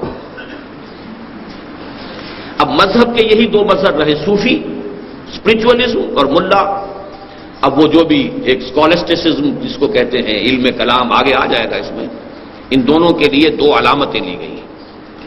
ایک ملا ہے, اور ملا جو ہے جس زمانے کی یہ بات ہو رہی ہے, ہمارا تو اس وقت جو مولوی ہے وہ کچھ اور اس کی جون بدل چکی ہے. وہ ملا اس طرح کا نہیں رہا. ملا کسی زمانے میں بڑا اونچا لفظ تھا, بہت بڑے عالم اور بہت بڑے فلسفی کو ملا کہا جاتا تھا.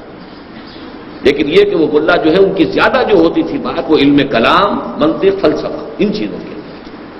تو ملا اور یہ کہ صوفی, وہ بہرحال یہ کہ ان کے مختلف مشرب ہیں. تو اب یہ دونوں ہی ٹاپ کے منصب تھے گویا کہ مذہبی اعتبار سے. اسی لیے ایک اور جگہ کہا ہے, اٹھا میں مدرسہ و خانقاہ سے نمناٹ. میں تو دونوں دیکھ آیا, مدرسے بھی میں نے دیکھ لیے, خانقاہیں بھی دیکھ لی. کہیں پر تیرے محیط میں کہیں گوہر زندگی نہیں, دیکھ چکا میں موج موج, ڈھونڈ چکا صدف صدف, کہیں نہیں کچھ رہا. تو صوفیوں ملا ملوکیت کے بندے ہیں تمام. تب مشرق کے لیے موضوع یہی افیون تھی, ورنہ قوالی سے کچھ کمتر نہیں علم الکلام. اب یہ بہت گہرا شعر ہے. قرآن, حدیث, سیرت, یہ تو آدمی کو عمل پر لے کر آتی, جہاد پر لے کر آتی. علم کلام اور وہ آپ بیٹھے ہوئے دھجیاں بکھیر رہے ہیں منطق کی, اور ہیئر سپلٹنگ ہو رہی ہے, اور عقل کے گھوڑے دوڑائے جا رہے ہیں, اور یہ سب کچھ ہو رہا ہے. تو اس کا اثر جو ہوتا ہے قواعد عملی سرد ہو جاتے ہیں. دماغ چلتا ہے بالکل مشین کی طرح, کمپیوٹر کی طرح, عمل جو ہے وہ نہیں. اسی طرح قوالی ہے, جھوم جاؤ, جھومتے رہو. اب صوفیوں کے حلقے میں قوالی اور علماء کے حلقے میں علم کلام, یہ دو چیزیں گویا کہ دو حلقے جو ہو سکتے تھے مسلمانوں کے رہنما حلقے دینی اعتبار سے, ان دونوں کو گویا کہ ان دونوں سمبلز کے حوالے سے بیان کیا گیا کہ اگرچہ علم کلام کی تاثیر بھی وہی تھی کہ جو عمل سے انسان کو بیگانہ کر دے, لیکن قوالی جو ہے مشرق کے اعتبار سے یہ زیادہ مناسب تھی, کیونکہ یہاں پہ ہندوؤں کا معاملہ تھا, اور یہاں پر گانے کا, ناچ رنگ کا, ان کے کلچر کا حصہ تھا.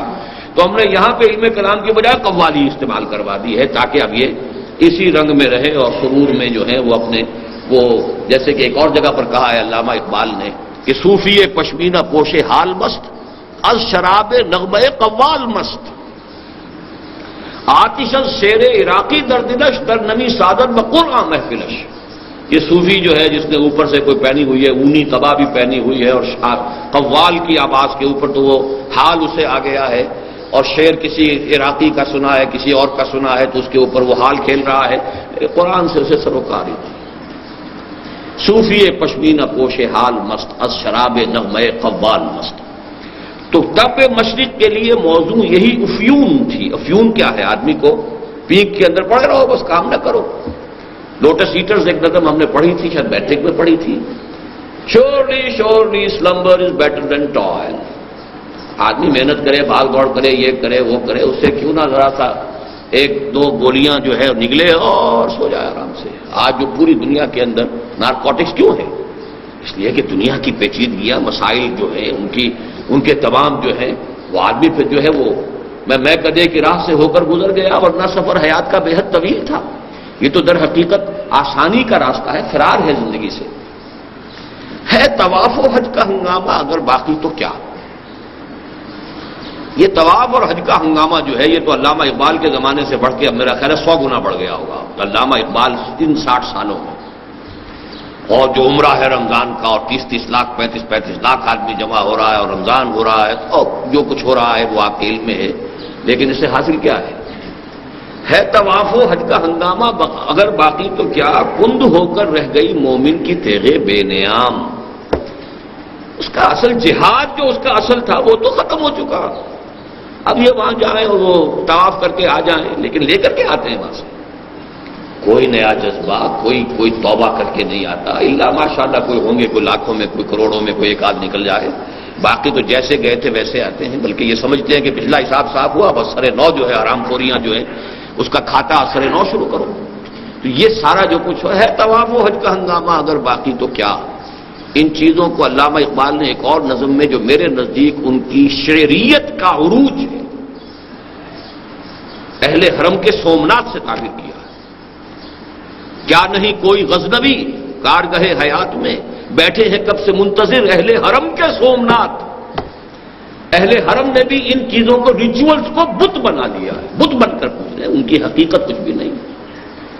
جو کہا ہے کہ نماز و روزہ و قربانی و حج یہ سب باقی ہے، تو باقی نہیں ہے۔ یہ سارا جو ہے یہ ریچولز ہے، ان کی شکلوں کو پوجا جا رہا ہے۔ اب اس نے سوال کیا کہ یہ جو آپ نے سیشن کال کیا ہے خاص ہمارا، اور اس میں اتنا تمہیدی آپ نے خطاب فرمایا ہے، تو کون سا آپ کو چیلنج محسوس ہوا ہے؟ ہمیں تو کوئی چیلنج محسوس نہیں ہو رہا، سب ٹھیک ٹھاک ہے۔ اس میں کیا شک ہے کہ محکم ہے یہ ابلیسی نظام، ساری قوتیں ابلیسی خوب پورے طور پر کار فرما ہے، کام ہو رہا ہے۔ کس کی نومیدی پہ حجت ہے یہ فرمان جدید؟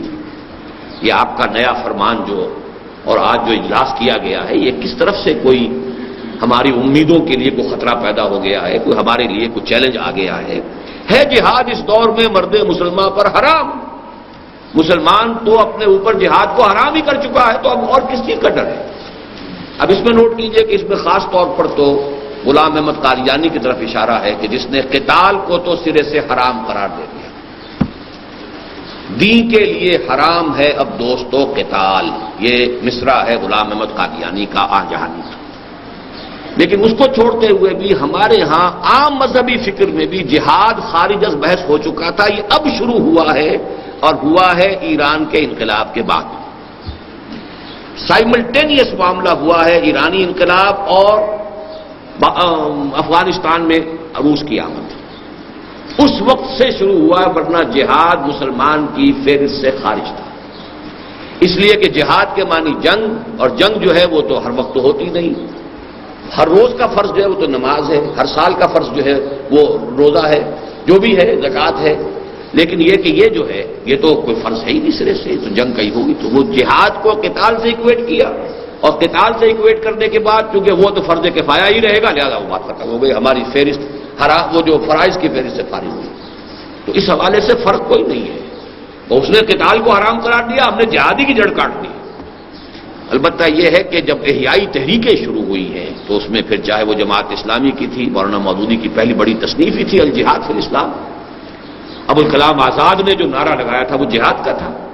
اسی طریقے سے پھر یہ کہ جو بھی الاخوان المسلمون کا معاملہ ہوا ہے وہ جہاد کے لفظ سے، تو جہاد جو ہے بعد میں ان احیائی تحریکوں کا تو سینٹرل تھیم بنا ہے، اور پھر قتال کی بھی مختلف شکلیں ہوئی ہیں، اگرچہ ان میں سے ہر ایک کا علیحدہ معاملہ ہے، اس کو میں اس پر ڈسکس نہیں کر سکتا، لیکن یہ کہ اقبال نے جس وقت یہ الفاظ کہے ہیں تو ابلیس نے جو بات کہی ہے اس کے مشیر نے، وہ سب سے ضرورت تھی کہ کیا آپ کو فکر کس بات کی ہو گئی ہے جب مسلمان پر تو جہاد حرامی ہو چکا ہے۔ دوسرے مشیر صاحب اب ذرا پہلے مشیر سے اختلاف کرتے ہوئے ظاہر کرتے ہیں کہ نہیں، ایک خطرہ تو پیدا ہو چکا ہے۔ خیر ہے سلطانی جمہور کا غوا کے شر، تو جہاں کے تازہ فتنوں سے نہیں ہے باخبر۔ یعنی یہ جو پہلا مشیر تھا اس کی اس نے نفی کی ہے کہ تمہیں everything is not okay, واقعتاً گڑبڑ ہے، اور سب سے بڑی گڑبڑ یہ ہے کہ ابھی سلطانی جمہور کا آتا ہے زمانہ، جو نقش کہن تم کو نظر آئے مٹا دو، تو ملوکیت کا تو بیڑا غرق ہو جائے گا۔ اور ہم نے جو بھی اپنی بساط بچھائی تھی اس میں نمبر 1 پر ملوکیت ہے، تو جمہوریت آئے گی، جمہوریت جو حاکمیت عوام آ جائے گی، ہے سلطانی جمہور یعنی پاپولر سوورنٹی، تو اس سے ملوکیت کا تو جو ہے بیڑا غرق ہو جائے گا، تو ہماری بساط کا جو رکن اول تھا وہی ختم ہو جائے گا۔ تو اس حوالے سے واقعتاً قابل تشویش مسئلہ ہے، اور ہمیں واقعتاً غور کرنا چاہیے۔ ہمیں پوری situation we have to take a fresh assessment and stock of the situation. پہلا مشیر کہتا ہے کہ نہیں، میں جانتا ہوں جمہوریت میں کوئی خطرہ نہیں ہوں، یعنی یہ کہ اس نے تو کہا تھا تو جہاں کے تازہ فتنوں سے نہیں ہے باخبر، اس نے کہا نہیں، میں ہوں باخبر ہوں، مگر میری جہاں بینی بتاتی ہے مجھے جو ملوکیت کا ایک پردہ ہو کیا اس سے خطر۔ یہ جمہوریت تو خود ملوکیت ہی کا ایک پردہ ہے، اس کی کوئی حقیقت ہی نہیں ہے۔ ہم نے خود شاہی کو پہنایا ہے جمہوری لباس، جب ذرا آدم ہوا ہے خود شناس و خود نگر، یہ تو ہم نے خود کیا ہے، تمہیں نہیں معلوم۔ یعنی دوسرا مشیر جو تھا اس کی جہالت کا یہ وہ کہہ رہا ہے کہ تجھے پتہ نہیں ہے، تو ہم نے خود کیا ہے بھائی۔ ہم نے کہا اب انسان کے اندر خود شناسی آ گئی ہے، خود نگری آ گئی ہے، اپنی عزت نفس کا احساس پیدا ہو گیا ہے، اور یہ سارا احساس دیا ہوا ہے محمد الرسول اللہ صلی اللہ علیہ وسلم کا۔ تمام انسان برابر ہے، ہر انسان پیدائشی طور پر زندہ ہے۔ حضرت عمر نے فرمایا تھا کہ ہر انسان کو اس کی ماں نے زندہ جنا ہے، وہ آزاد جنا ہے، وہ کوئی محکوم پیدا نہیں ہوتا۔ تو یہ تو جو تصور تھا محمد نے دیا تھا صلی اللہ علیہ وسلم، لیکن یہ کہ اس نے کہا کہ ہم نے صرف یہ کیا ہے نا کہ سوورنٹی جو ہے وہ اس کے اندر تقسیم کر دی، باقی ملوکیت تو جو کی تو ہے، وہ اگلے شعر میں آ رہا ہے۔ کاروبار شہریاری کی حقیقت اور ہے، یہ وجود میر و سلطان پر نہیں ہے منحصر۔ کلونیلزم ہو، کنگڈم ہو، امپیریلزم ہو، ضروری نہیں ہے کہ کوئی بادشاہ ہی بیٹھا ہو تو وہ امپیریلزم ہے۔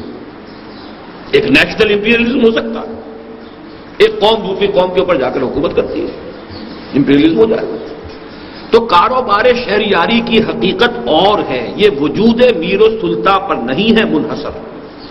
مجلس ملت ہو یا پرویز کا دربار ہو، ہے وہ سلطان غیر کی کھیتی پہ ہو جس کی نظر۔ سیدھی سیدھی بات، یا تو بادشاہ پرویز اس کا دربار ہے یا پارلیمنٹ ہے برٹش۔ سوال تو یہ ہے کہ غیر کی کھیتی کو اجاڑنے اور اس کے ایکسپلائٹ کرنے اور اس سے حاصل کرنے کا اگر یہ ہے نظر، تو بس وہی سلطانی ہے، وہی شہنشاہیت ہے، وہی ملوکیت ہے، وہی کلونیلزم ہے وہ سلطان غیر کی کھیتی پہ ہو جس کی نظر۔ تو نے کیا دیکھا نہیں مغرب کا جمہوری نظام، چہرہ روشن نندروں چنگیز سے تاریخ تر۔ اب یہ چنگیز جو ہے یہ ہماری پورے ادب کے اندر، مشرقی ادب میں، یہ ایک ٹیرر کا اور ظلم کا اور تشدد کا اور جو بھی وحشت کا ہے اس کے لیے ایک بہت بڑا سمبل ہے۔ یہ ہلاکو کا دادا تھا چنگیز خان اعظم۔ 1155 میں عیسوی میں اس کی ولادت ہوئی ہے، 1203 میں اس کو خان اعظم منگولوں نے خود تسلیم کر لیا ہے۔ پھر اس کے بعد جو تباہی اس نے مچائی ہے، پورا ترکستان مسلم علاقہ جو تھا اس کو برباد کیا، ایران کو برباد کیا، اس کام کو پھر آگے جا کر اس کے پوتے نے جو بغداد کی تباہی تک پہنچایا ہے 1258 میں۔ تو یہ جو کہا ہے جلال پادشاہی ہو کہ جمہوری تماشا ہو، جدا ہو دی سیاست سے تو رہ جاتی ہے چنگیز جی۔ کیا فرق پڑتا ہے جمہوری تماشا ہے یا جلال پادشاہی ہے؟ ہیومن ساورنٹی جہاں آ گئی وہ ملوکیت ہے۔ ہیومن ساورنٹی ایک پرسن کی ہو چاہے وہ ایک قوم کی ہو، وہ ملوکیت ہے۔ لہذا کوئی گھبرانے کی بات نہیں ہے، یہ تو ہم نے خود شاہی کو پہنایا ہے جمہوری لباس، جب ذرا آدم ہوا ہے خود شناس و خود نگر۔ اور ایک اور جگہ علامہ اقبال نے اس مغربی جمہوریت کے بارے میں جو کہا ہے وہی ساز کہن مغرب کا جمہوری نظام، اس کے پردوں میں نہیں غیرز نوائے قیصری، دیو استبداد جمہوری قبا میں پائے کو، تو سمجھتا ہے یہ آزادی کی ہے نیلم پری۔ اب تیسرا مشیر کہتا ہے روح سلطانی اگر روح سلطانی رہے باقی تو پھر کیا اضطراب، یعنی اگر یہ سوورنٹی کا کانسیپٹ، انسانی سوورنٹی اور غیر کی کھیتی کو استعمال کرنا، اس پر قبضہ کرنا، اگر یہ روح برقرار ہے تو کوئی حرج نہیں، پھر تو ٹھیک ہے، پھر تو وہی ملوکیت چل رہی ہے مگر کیا اس یہودی کی شرارت کا جواب، یہودی سے مراد یہاں پر کارل مارکس یہودی تھا اور جرمن تھا، 1818 میں پیدا ہوا ہے، 1883 میں مرا ہے۔ جرمنی سے اس کو نکال دیا گیا اس کے باغیانہ خیالات کی وجہ سے، تو فرانس میں مقیم رہا، فرانس سے نکال دیا گیا تو انگلستان میں رہا، وہیں اس کی موت واقع ہوئی ہے۔ داس کیپیٹال ایک بڑی کتاب لکھی ہے، وہ گویا کہ سرمایہ داری کو اس نے ٹارگٹ بنایا ہے۔ تو روح سلطانی رہے باقی تو پھر کیا اضطراب ہے، مگر کیا اس یہودی کی شرارت کا جواب، وہ کلیم بے تجلی، وہ مسیح بے سلیم۔ اب دیکھیے یہ وہی انداز ہے، نیز پیغمبر والے کے اندر بغل دارت کتاب داس کیپیٹال۔ یہ میری آج شام کی تقریر کا مین موضوع ہے، جو انجمن کا سالانہ اجلاس آج ہونے والا ہے، کہ دو چیزوں سے انقلاب برپا ہوا، دنیا کا عظیم ترین انقلاب، ایک کتاب قرآن، ایک اس کے معلم محمد صلی اللہ علیہ وسلم، یتلو علیہم آیاتہ ویزکیہم ویعلمہم الکتاب والحکمہ۔ یہاں اس کو ذہن میں رکھیے، پیغمبر تو وہ نہیں ہے یہودی، کتاب تو ہے اس کے پاس، اور کتاب یقیناً بہت گہری فلسفے کی کتاب، بڑی مدلل کتاب، بڑے بڑوں کو چکرا دینے والی کتاب، پوری تاریخ کی ایک نئی تعبیر کرنے والی کتاب، اس میں کوئی شک نہیں۔ وہ کلیم بے تجلی، وہ مسیح بے سلیم، کلیم حضرت موسیٰ علیہ السلام، مسیح حضرت عیسیٰ علیہ السلام، مطلب یہ کہ اس لیول پر لے کے جا رہا ہے کہ جہاں تک اس کا معاملہ ہے تاثیر کا، وہ تو اس حد تک جا رہا ہے، نیز پیغمبر بنے کے اندر بغل دارت کتاب۔ کیا بتاؤں کیا ہے کافر کی نگاہ پردہ سوز، مشرق و مغرب کی قوموں کے لیے روز حساب، اس سے بڑھ کر اور کیا ہوگا طبیعت کا فساد، توڑ دی بندوں نے آقاؤں کے خیموں کی تناب، مزدوروں نے اور تلپٹ کر کے رکھ دیا۔ زار روس کو 1917 میں جلا وطن کیا پہلے، اسی روسی ترکستانی علاقہ جو ہمارا ہے، اور پھر اس کو وہاں پہ گولی مار دی گئی، شہنشاہیت کا تو خاتمہ ہو گیا، تو ہماری تو بساط الٹ رہی ہے۔ پھر یہ کہ اس میں چونکہ یہ معاملہ بھی تھا کہ جو ابتدائی اس کا جو فرور تھا وہ امپیریلسٹ نہیں تھا، اس میں یہی تھا کہ دنیا کی ہر قوم کو آزادی ہونی چاہیے، دنیا کی ہر قوم کو اپنے وسائل کو استعمال کرنا چاہیے، تو یہ تو ہماری ساری بساط جو ہے الٹ دے گا۔ جمہوریت سے تو ہمیں اندیشہ نہیں، مغربی جمہوریت تو ٹھیک ہے، وہ تو ہم نے خود ہی اس کو بپتسمہ دیا ہے، خود ہی ہم نے اس کو جو ہے پردہ اس کے اوپر ڈالا ہے، لیکن یہ کہ یہ واقعتاً ایک چیز ہے کہ جو خطرناک ہے۔ چوتھا مشیر کہتا ہے توڑ اس کا رومت الکبریٰ کے ایوانوں میں دیکھ۔ رومت الکبریٰ روم، اب یہ روم جو ہے ایک زمانے میں قبل مسیح کی جتنی سلطنتیں دنیا میں قائم ہوئی ہیں، یعنی آج سے 2000 سال پہلے کی عظیم ترین مملکت روم کی تھی، یارک سے لے کے بغداد تک، یارک برطانیہ بغداد، اور تبریز سے لے کر موراکو تک، 3 بر اعظموں پر محیط، پورا شمالی افریقہ، پورا یورپ اور مغربی ایشیا کا بھی ایک بڑا چنک، اتنی عظیم سلطنت۔ اور یہ جو رومت الکبریٰ ہے، اس میں جو فاشسٹ تحریک اٹھ چکی تھی، اور مسولینی ابھرا تھا بڑی شدت کے ساتھ، قوت کے ساتھ، اور وہ اب تازہ کرنا چاہ رہا تھا وہی سیزر، آل سیزر کو دکھایا ہم نے پھر سیزر کا خواب۔ سیزر ہی لفظ اصل میں عربی میں قیصر بنا ہے، سیزر سی سے لکھا جاتا ہے تو وہ کاف بن گیا قیصر ہے۔ تو یہ سیزر جو بہت بڑی ایک یوں سمجھیے کہ ایک ہستی تھی، رومن امپائر کی، ہم نے ان کی نسل کو پھر خواب دکھا دیا کہ دوبارہ ایک وسیع مملکت قائم کرو، پھر کنگڈم قائم کرو۔ مسولینی کو تو ہم نے تو توڑ تو پیدا کر دیا، اگر ادھر سے اشتراکی انقلاب آ رہا ہے تو ادھر سے فاشسٹ تحریک بھی اٹھ رہی ہے کہ نہیں؟ تو گویا کہ ہم نے ملوکیت کو دوبارہ زندہ کرنے کا پورا بندوبست کر دیا ہے، اور اس اشتراکیت کا گلا گھونٹنے کا بندوبست اس کے اپنے یورپ کی سرزمین میں کر دیا ہے۔ توڑ اس کا رومت الکبریٰ کے ایوانوں میں دیکھ، آل سیزر کو دکھایا ہم نے پھر سیزر کا خواب، کون بحر روم کی موجوں سے ہے لپٹا ہوا، گاہ بالغ چوں صنوبر گاہ نالت چوں رباب۔ اب یہ مسولینی کی شخصیت کی طرف ہے کہ ایک طرف تو یہ کہ بہت وہ جوش دلاتا تھا پوری قوم کو، اور ایک بڑی عسکریت پیدا کر دیتا تھا، جیسے کہ صنوبر کا درخت ہوتا ہے بہت اونچا، اور کبھی جو ہے اس کے اندر ایک سوز و ساز کی سی کیفیت ہوتی تھی۔ اس طریقے سے سوز و ساز کے ذریعے سے وہ اپنی قوم کو ابھار کر اس مقام تک لے آیا، لیبیا فتح کیا، اس کے بعد جو ہے حبشہ پر حملہ کیا ہے۔ یہ سارا جو ہے اس کی طرف سے سیلاب آ رہا تھا۔ لیکن یہاں ایک بات اور نوٹ کر لیجئے کہ احادیث نبویہ سے بھی معلوم ہوتا ہے کہ روم دوبارہ ریزریکٹ ہو جائے گا۔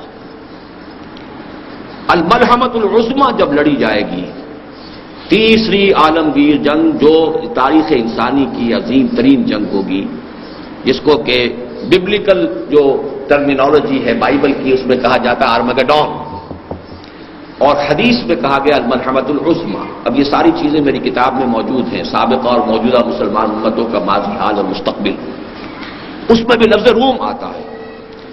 اور یہ ایک کتاب میں نے حال ہی میں پڑھی ہے، ایک پادری کی، امریکن، غالباً ہال لنڈسے اس کا نام ہے، دی لیٹ گریٹ پلانٹ ارتھ کے نام سے کتاب لکھی ہے، اور اس نے بائبل کی اور کتاب قدیم اور عہد نامہ جدید ان سب کے حوالوں سے ثابت کیا ہے کہ یورپ کی یہ کانفیڈریسی دوبارہ بن جائے گی، اور یہ گویا کہ ایک نیا رومن امپائر کی شکل میں دوبارہ دنیا کے سامنے آئے گی، اور اسلام کے ساتھ ان کا ایک بہت بڑا تصادم ہوگا۔ احادیث میں آتا ہے 80 علم ہوں گے، ہر علم کے نیچے 12,000 سپاہی ہوں گے، اور یہ تمام جو ہے عیسائی قوتیں روم کے نام کے تحت جمع ہوں گے۔ بہرحال یہ میں نے صرف اس لیے کہا کہ آپ یہ بھی نوٹ کر لیں کہ علامہ اقبال نے بھی جو لفظ استعمال کیا رومت الکبریٰ، the great room, the ancient روم، اس کی جو عظمت جو ہے۔ تیسرا مشیر کہتا ہے میں تو اس کی عاقبت بینی کا کچھ قائل نہیں، جس نے افرنگی سیاست کو کیا یوں بے حجاب۔ اس کا اصل میں اشارہ یہ ہے کہ جب مسولینی آگے بڑھا ہے، اور اس کے بعد پھر نازی جو ہے نازیزم بھی آگے بڑھا، لیکن اس وقت تک علامہ اقبال کی زندگی تک ابھی وہ پورے عروج پر نہیں آیا تھا۔ اس وقت تک کی صورت یہی ہے کہ مسولینی جو ہے اس علاقے کے اندر فاشزم کا اور ڈکٹیٹرشپ کا اور اس کا بہت بڑا جو ہے وہ امپیریلزم کا نمائندہ بن کر آیا ہے، اور اس سے خطرہ محسوس ہو گیا تھا خود مغربی قوتوں کو، انہوں نے تنقید کرنی شروع کر دی تھی۔ تو اس نے کہا ہے کہ میں تو اس کی عاقبت بینی کا کچھ قائل نہیں، جس نے افرنگی سیاست کو کیا یوں بے حجاب۔ اس نے کھل کر جواب دیے کہ تم نے سب کچھ کیا ہے، تم نے پوری دنیا کو فتح کیا، تو میں نے اگر فتح کر لیا ہے تو میرے اندر کیڑے ڈال رہے ہو۔ بہرحال اب پانچواں مشیر کہہ رہا ہے، آخری سمجھیے کہ بات،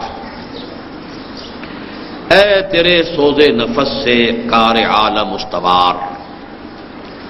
یہ بڑا عجیب ہے یہ مصرع، سوز نفس، اس کے سوز نفس چونکہ وہ آتشی مخلوق ہے تو غضب، انتقام، غیظ، اسی میں کینہ، اسی میں یہ سارے جو بھی دنیا کے اندر جو خرابیوں کے جتنے بھی منبع ہیں وہ یہ ہے، گویا کہ یہ ابلیس کا وہ سوز نفس ہے۔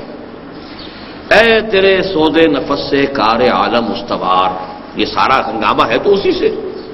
تو نے جب چاہا کیا ہر پردگی کو آشکار، جو بھی راز کی بات ہوتی تھی تو اسے سامنے لاتا رہا ہے۔ آب و گل تیری حرارت سے جہان سوز و ساز، یہ آب و گل کی جو دنیا ہے مٹی کی اور پانی کی، اسی سے یہ سارا معاملہ بنا ہے دنیا، اور اس کا یہ ساری آباد کاری ہے، اور جو چاہے وہ پلانٹ کنگڈم ہے، اینیمل کنگڈم ہے، اور یا پھر ٹاپ پر انسان ہے۔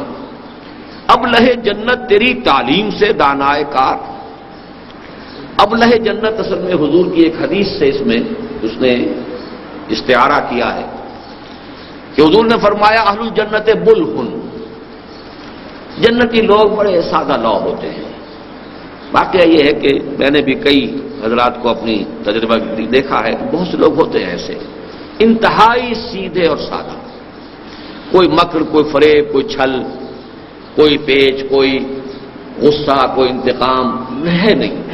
مطلب یہ کہ بعض لوگوں کو میں جانتا ہوں، سب دیکھ رہا ہوں، اپنی ان کی شکلیں میرے سامنے، معلوم ہوتا ہے کہ نفس نام کی کچھ ہے ہی نہیں، تو ان کو کہا جاتا ہے ابلہ جنت، یعنی وہ کہ جن کے اندر سادگی اس انتہا کی ہے کہ وہ تو گویا کہ جنت ہی کے ہے ویسے۔ تو ابلہ جنت تیری تعلیم سے دانائے کار۔ لیکن یہ کہ بہت سے ایسے لوگوں کے اندر جو ہے ابلیس اپنی ابلیسیت کی روح بھی پھونک دے تو ظاہر بات ہے کہ پھر وہ بہت بڑے فنکار بن سکتے ہیں۔ تجھ سے بڑھ کر فطرت آدم کا وہ محرم نہیں، سادہ دل بندوں میں جو مشہور ہے پروردگار۔ فطرت آدم، اب یہاں لفظ نوٹ کیجئے کہ فطرت کا لفظ جو ہے وہ ابلیس کا مشیر کہہ رہا ہے، ہمیں کہنا چاہیے سرشت۔ آدم کا جو انڈ اور لیبیڈو ہے وہ ہے آماج گاہ ہے کہ جو ابلیس کی ہے، جس کے اندر یہ پھونکے مارتا ہے آ کر اور مشتعل کرتا ہے۔ فطرت جو ہے وہ انسان کی اعلیٰ شے ہے، لیکن یہ کہ جو انڈ اور لیبیڈو کہ جو پھر اس نے فرائڈ نے جو ڈسکس کیا ہے، کام تھا جن کا فقط تقدیس و تسبیح و طواف، تیری غیرت سے ابد تک سرنگون و شرمسار، گرچہ ہیں تیرے مرید افرنگ کے ساحر تمام، اب مجھے ان کی فراست پر نہیں ہے اعتبار۔ وہ یہودی فتنہ گر وہ روح مصدق کا بروز، ہر قبا ہونے کو ہے اس کے جنوں سے تار تار۔ اب اس پس منظر میں دیکھیے کہ 1917 کا انقلاب جو روس کا شروع ہوا تھا، 1937 تک وہ اپنے کلائمیکس کو پہنچ گیا۔ معلوم ہوتا تھا کہ دنیا اب اس سیلاب کو روک نہیں سکتی۔ یہ تو ریسنٹلی معاملہ تھا کہ پوری امریکن پالیسی جو ہے وہ کنٹینمنٹ آف رشیا پر چل رہی تھی، اور وہ تسخیر خلا کے اندر بھی اتنا آگے جا چکا تھا کہ کب کبھی تاری تھی امریکہ کے اوپر کہ وہ تو ہم سے بہت آگے نکل گیا ہے۔ پھر یہ کہ وہ تو بیٹھا ہوا ایشیا کے اندر، اگر اس کے ٹینک جو ہیں وہ چند گھنٹوں کے اندر ایران اور یہ اور افغانستان میں پہنچ جائیں گے، اور ہمیں تو لگیں گے کئی دن اپنی فوجیں وہاں پہنچانے میں۔ تو واقعہ یہ کہ یہ تو اب کی بات میں کر رہا ہوں، تو آپ سن 36 میں جائیے، جب سن 36 کی یہ نظم ہے، تو وہ جو جس قدر ایک آفل جس کو کہا جاتا ہے، نہایت خوفناک اور نہایت روب کہ ایک تحریک، ایک عظیم تحریک جو ہے، بڑے بڑے تخت اٹھا کر پھینک دیے گئے۔ اب وہ جو ہے ابلیس کا یہ 5واں مشیر جو ہے اس کی طرف اشارہ کر رہا ہے، گرچہ ہیں تیرے مرید افرنگ کے ساحر تمام، اب مجھے ان کی فراست پر نہیں ہے اعتبار۔ وہ یہودی فتنہ گر وہ روح مصدق کا بروز، ہر قبا ہونے کو ہے اس کے جنوں سے تار تار۔ حکیم مصدق جو ہے یہ ایران میں پیدا ہوئے تھے 5ویں صدی عیسوی میں، یعنی حضور صلی اللہ علیہ وسلم سے لگ بھگ 100-150 برس قبل۔ اور یہ ان کا فلسفہ ہے یہ کہ خدا یعنی یزداں وہ تو دنیا میں خیر ہی چاہتا ہے، بھلائی ہی چاہتا ہے، نیکی ہی چاہتا ہے، وہ نیکی کا خدا ہے۔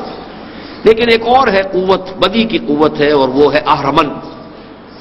اور اس اہرمن کا جو سب سے بڑا ہتھیار ہے وہ لوگوں میں حسد اور کینہ اور بغض، یہ بیماریاں ہیں کہ جو اس نے پیدا کی ہیں، اور اس کی وجہ سے دنیا میں فساد ہے، گندگی ہے، سارا جو بھی کچھ ہے برائی ہے وہ وہاں سے ہے۔ اور اس حسد اور کینے کا اور سارا جو ہے سبب کیا ہے؟ 3 چیزوں میں عدم مساوات، زر زن زمین۔ اس میں اگر اونچ نیچ ہوتی ہے تو فساد ہوتا ہے، پھر کینہ ہوتا ہے، پھر حسد ہوتا ہے، پھر بغض ہوتا ہے، پھر مقابلے ہوتے ہیں، پھر جنگیں ہوتی ہیں۔ تو اس کا فلسفہ یہ تھا کہ مصداقیت جس کو کہتے ہیں کہ یہ 3 چیزوں میں تمام انسانوں کو مساوی کر دیا جائے، زر زن زمین، 3 چیزوں میں مساوی۔ اگر ہر ایک مرد کے لیے 2 شادیاں ہو سکتی تو سب کے لیے 2 شادیاں ہوں گی، اگر ایک ہی ہے تو پھر ایک ہی ہو، اسی طرح زمین ہے، اسی طرح دولت ہے۔ تو اس کو پھر کہا جاتا ہے کہ یہ جو گویا کہ اشتراکیت جو ایک خواب آیا بعد میں، جو سمجھیے کہ 1500 برس بعد، اس کا ایک خیولہ، اس کا ایک بلیو پرنٹ جو ہے وہ اس وقت مصدق کے فلسفے میں تھا۔ تو بروز کہتے ہیں کسی کا ظہور ہو جانا، گویا کہ وہی روح مصدق جو ہے دوبارہ مارکس کی شکل میں دنیا میں ظاہر ہو گئی ہے کہ جس نے معاشی مساوات کا نعرہ لگایا ہے۔ 528 عیسوی میں اسے نوشیرواں شہنشاہ ایران نے قتل کر دیا تھا، اور پھر 531 میں اس مصدق کے جتنے بھی ماننے والے تھے ایران میں ان سب کو قتل کر دیا گیا۔ وہ یہودی فتنہ گر وہ روح مصدق کا بروز، ہر قبا ہونے کو ہے اس کے جنوں سے تار تار۔ زاغ دشتی ہو رہا ہے ہم سرے شاہین و چرغ، یہ مزدور اور یہ کسان اور یہ جاگیرداروں کے اور یہ گویا کہ کوا جو ہے شاہین کے برابر ہو رہا ہے، یہ تو تلپٹ ہو جائے گی ہماری ساری بساط. ہم نے جو کچھ بھی اپنا مکر کا جال پھیلایا تھا ختم ہو کر رہ جائے گا. کہاں غلامی، کہاں محکومی، سب ختم ہوئی بات. زاغ دشتی ہو رہا ہے ہم سر شاہین و چرو. کتنی سرعت سے بدلتا ہے مزاج روزگار. چھا گئی آشفتہ ہو کر وسعت افلاک پر، جس کو نادانی سے ہم سمجھے تھے ایک مشت غبار. ہم سمجھے تھے کہ یہ صرف ایک جو ہے مٹی کی، کہ ایک مٹھی بھر مٹی ہے، یہ تو پوری دنیا کے اوپر چھا گئی. فتنہ فردا کی ہیبت کا یہ عالم ہے کہ آج کانپتے ہیں کوہسارو مرغزارو جوئے بار. لرزہ طاری ہے، جیسے کسی وقت حضرت عمر فاروق رضی اللہ تعالیٰ عنہ کے عہد خلافت میں لرزہ طاری تھا کیسر و کسریٰ کے ایوانوں میں، ایسے کمیونزم نے لرزہ طاری کر دی. مغربی امپیریلزم کے لیے لرزہ، کیپٹلزم کے لیے لرزہ. بھی پیغام ایسا تھا، اتنا انقلابی تھا کہ اس میں اسے اس ابلیس کے 5ویں مشیر کو محسوس ہو رہا ہے کہ ہماری تو سارا جو بھی مکر کا جو بھی جال ہم نے بچھا رکھا ہے اور ساری ہماری بساط تلپٹ ہو کر رہ جائے گی. میرے آقا وہ جہاں زیر و زبر ہونے کو ہے، جس جہاں کا ہے فقط تیری سیادت پر مدار. اب جو خون ذرا گرم ہوا ابلیس صاحب کا، تو اب ابلیس صاحب کا آخری یہ پریزیڈنشل ایڈریس ہے کہ یہ ہے میرے دستے تصرف میں جہان رنگ و بو. وہی لافزنی جو انوگرل ایڈریس کے شروع میں کے آخر میں تھی، اب یہ جو آخری کنکلوڈنگ لیکچر ہے، کنکلوڈنگ ایڈریس ہے، اس کے شروع میں ہے میرے دستے تصرف میں جہان رنگ و بو. کیا زمین، کیا محرمہ، کیا آسمان توبتو، دیکھ لیں گے اپنی آنکھوں سے تماشا غرب و شرق. میں نے جب گرما دیا اقوام یورپ کا لہو. نوٹ کیجئے 38 میں اقبال کا انتقال ہوا ہے، اور اس کی کتنے بعد، 3 سال بعد دوسری عالمگیر جنگ چھڑ گئی. دیکھ لیں گے اپنی آنکھوں سے تماشا غرب و شرق، میں نے جب گرما دیا اقوام یورپ کا لہو. کیا امامان سیاست، کیا کلیسا کے شیوخ، سب کو دیوانہ بنا سکتی ہے میری ایک ہو. یہ سارے بڑے بڑے، یہاں تو مجھے پھر ذکر کر دوں آپ سے کہ ایک کتاب جو کینیڈا میں چھپی ہے، pawns in the game, William Guy Carr کی، جس کا فلسفہ یہ ہے کہ ایک ابلیسی قوت ہے، شیطانی قوت ہے لوسیفر. اس لوسیفر کے جو انسانوں کے اندر ایجنٹ ہیں وہ ہے زائنسٹ، جو انہوں نے پہلے آرڈر آف ایلومیناٹی بنایا 1776 میں. پھر یہ تمام جو فری میسن اور یہ لاج اور فلاں لاج اورینٹ اور یہ اور وہ، اور پھر زائنزم جو ہے 1897 سے اس کی تحریک. تو یہ پورا نظام جو ہے، کیا امامان سیاست، کیا کلیسا کے شیوخ، سب کو دیوانہ بنا سکتی ہے میری ایک ہو. کارگاہ شیشہ جو نادا سمجھتا ہے اسے، توڑ کر دیکھے تو اس تہذیب کے جامو صبح. یہ میرا اتنا کمزور نہیں ہے، یہ تانا بانا جو میں نے گناہ ہوا ہے. دست فطرت نے کیا ہے جن غریبانوں کو چاک، مستقی منطق کی سوزن سے نہیں ہوتے رفو. یہ ہے وہ بہت اہم شعر کہ فطرت نے چونکہ مساوات نہیں رکھی ہے، اس کریشن میں کہیں مساوات نہیں ہے، بیلنس ہے، وزن، توازن، مساوات نہیں ہے. مساوات تو انسان کی ذہنی صلاحیتوں میں نہیں ہے، یک رنگی جو ہے ان کی شکلوں میں نہیں ہے، جینز مختلف ہیں، مرد اور عورت کا فرق ہے. تو یہ تو فرق ہے. کوئی قوی جسہ لے کر آتا ہے، کوئی پیدائشی طور پر بیچارہ کمزور ہوتا ہے، اس کے اندر زیادہ محنت اور مشقت کا مادہ نہیں ہوتا. تو دست فطرت نے کیا ہے جن غریبانوں کو چاک، مزدقی منطق کی سوزن سے نہیں ہوتے رفو. چاہے وہ حکیم مصدق تھا اور چاہے وہ اب حکیم جو ہے مارکس ہو، ان کی ان فلسفوں سے وہ جو فرق ہے، فرق و تفاوت ہے، وہ ختم ہونے والے نہیں ہیں. یہ فرق و تفاوت جو ہے، جیسے کہ قرآن مجید میں اختلاف کے بارے میں بھی کہا گیا ہے، بلا یزالون مختلفین الا من رحم ربک ولذالک خلقهم. اختلاف تو رہے گا دنیا کے، اختلاف ختم ہو جائے تو پھر بات یہ سارا ہنگامہ ہی ختم ہو جائے گا، یہ ساری رونقیں ختم ہو جائیں گی. تو فرق و تفاوت اور اختلاف یہ تو ایک رول ہے، بس اس کو حدود میں رہنا چاہیے. اس کے لیے جو ہے کچھ games, rules of the game ہونے چاہیے، حدود سے تجاوز نہیں ہونا چاہیے، وغیرہ وغیرہ، وہ علیحدہ بات ہو جائے گی. کب ڈرا سکتے ہیں مجھ کو اشتراکی کوچہ گرد، یہ پریشان روزگار آشفتہ مغز آشفتہ ہوں. یہ دماغ بال ان کے الجھے ہوئے، چہروں پہ وحشت، اور یہ لوگ یہ مجھے پریشان کر دیں گے، یہ مجھے ڈرانے والے نہیں ہیں۔ ہے اگر مجھ کو خطر کوئی تو اس امت سے ہے۔ اب یہاں سے پیغام شروع ہوا ہے، جھنجھوڑنے والا پیغام، کہ ابلیس کو اگر کوئی اندیشہ ہے تو نہ جمہوریت سے، نہ فاشزم سے، نہ ناززم سے، نہ اشتراکیت سے۔ اور اشتراکیت اس وقت ٹاپ پر تھی جب یہ نظم علامہ اقبال، آج تو اشتراکیت جو ہے وہ مر گئی یا اس کا دور گزر گیا، تو ہم 60 سال بعد بیٹھے ہیں نا۔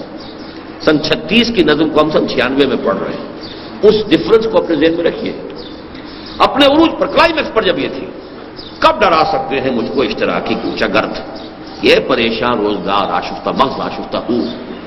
ہے اگر مجھ کو خطر کوئی تو اس امت سے ہے جس کی خاکستر میں ہے اب تک شرار آرزو۔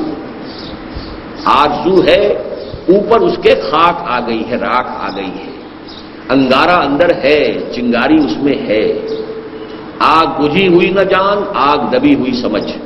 تو میں تو ڈرتا ہوں تو اس سے ڈرتا ہوں، مجھے کسی اور شے سے کوئی خوف نہیں، کوئی ڈر نہیں، کوئی اندیشہ نہیں۔ خال خال اس قوم میں اب تک نظر آتے ہیں، وہ کرتے ہیں اشک سحر گاہی سے جو ظالم وضو۔ انفرادی تقوی، انفرادی سوز و ساز کی جو ہے آج کے دور میں بھی اس امت کے اندر کمی نہیں ہے۔ اصل مسئلہ یہ ہے، خال خال ایسے لوگ بھی ہیں۔ جانتا ہے جن پہ روشن باطن ایام ہے، مستقیت فتنہ فردہ نہیں اسلام۔ میرے لیے خطرے کے اگر کوئی معاملہ ہے، کوئی چیلنج ہے، تو وہ مستقیت سے نہیں ہے، وہ اشتراکیت سے نہیں ہے، وہ جمہوریت سے نہیں ہے، وہ اشتمالیت سے نہیں ہے، وہ سرمایہ داری سے نہیں ہے، وہ ہے اسلام سے۔ اب اس کا یہ جو نظم کے اندر کئی اتار چڑھاؤ آئیں گے، خطرہ تو ہے، لیکن خطرے میں اب اس کا دل کا دلاسا دینے والی چیزیں کون سی ہیں؟ جانتا ہوں میں یہ امت حامل قرآن نہیں۔ میرے لیے امید کی بات اگر ہے تو وہ یہ ہے کہ اس امت نے قرآن کو بند کر کے ٹھپ کر کے رکھ دیا، جزدانوں میں ہے،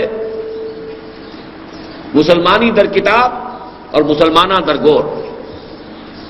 جانتا ہوں میں یہ امت حامل قرآن، اس لیے کہ اصل طاقت تو قرآن تھی، اصل اعلی انقلاب محمد کا قرآن تھا صلی اللہ علیہ وسلم، جہاد پر ابھارنے والا قرآن تھا، سرمایہ داری کی مذمت کرنے والا قرآن تھا۔ قرآن اس نے بند کر دیا، یہ بہت بڑی بات ہے۔ جانتا ہوں میں یہ امت حامل قرآن نہیں۔ آج شام کو یہ اس موضوعات پر گفتگو ہوگی، جو حضرات بھی چاہیں آج 7 بجے ہمارا انجمن کا سالانہ اجلاس ہے، اس میں تشریف لائیں، قرآن آڈیٹوریم میں۔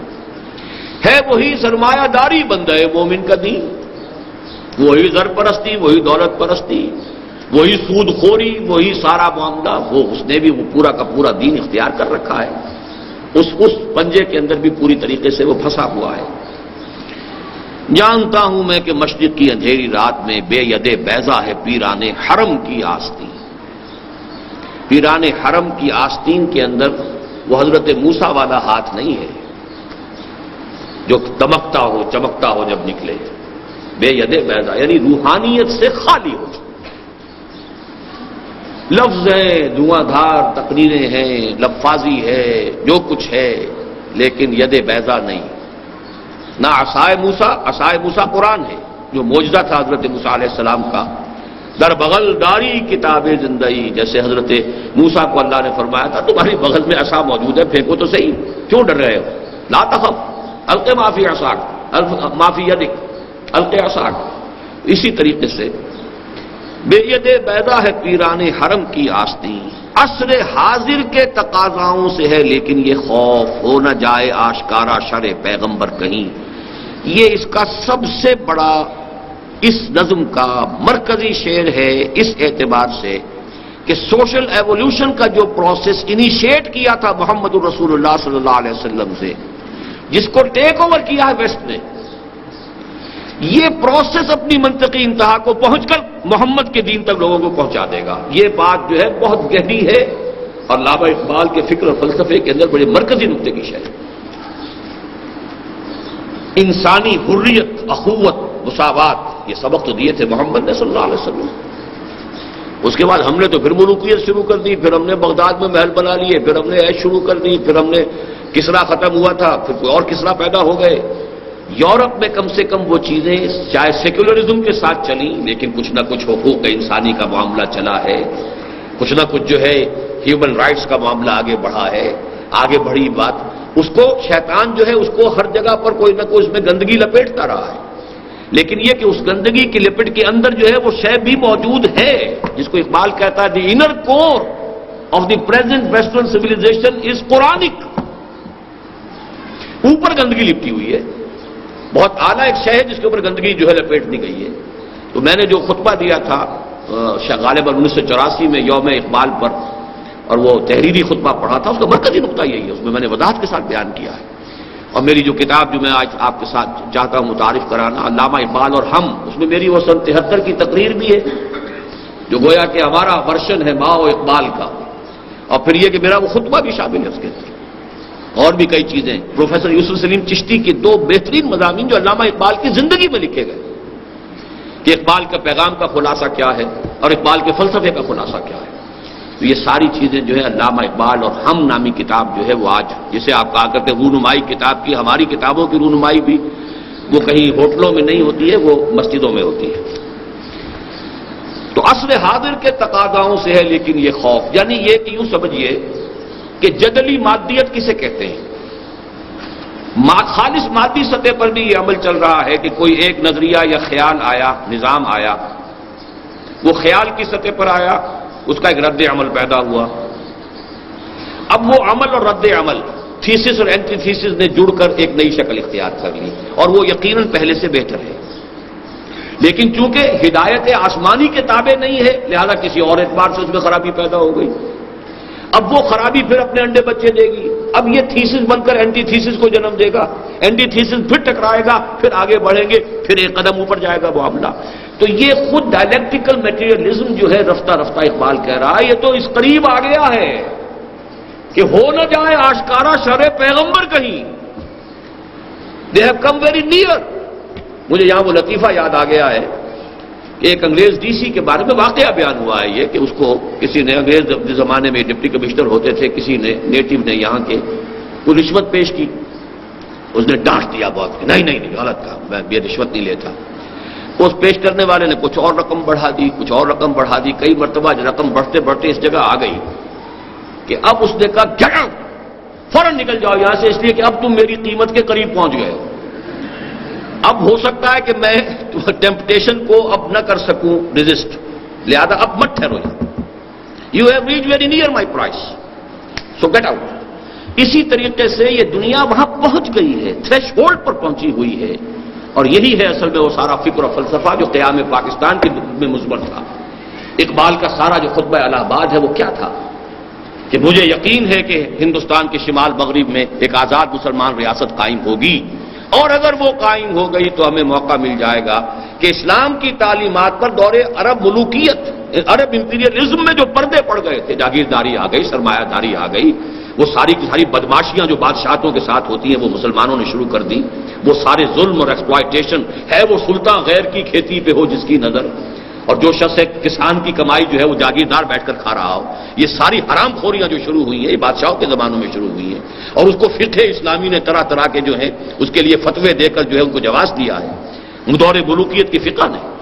تو اس حوالے سے علامہ اقبال نے کہا تھا کہ ہمیں موقع مل جائے گا کہ وہ تمام پردے ہٹا کر اسلام کی اصل تعلیمات کا ایک نمونہ دنیا کے سامنے پیش کریں، اور اسی کو پھر قائد اعظم نے جو ہے اسی کو ایک سلوگن کی شکل دی ہے کہ ہم پاکستان اس لیے چاہتے ہیں کہ عہد حاضر میں اسلام کے اصول حریت و اخوت و مساوات کا ایک عملی نمونہ پیش کریں، یہ تھا پاکستان کا۔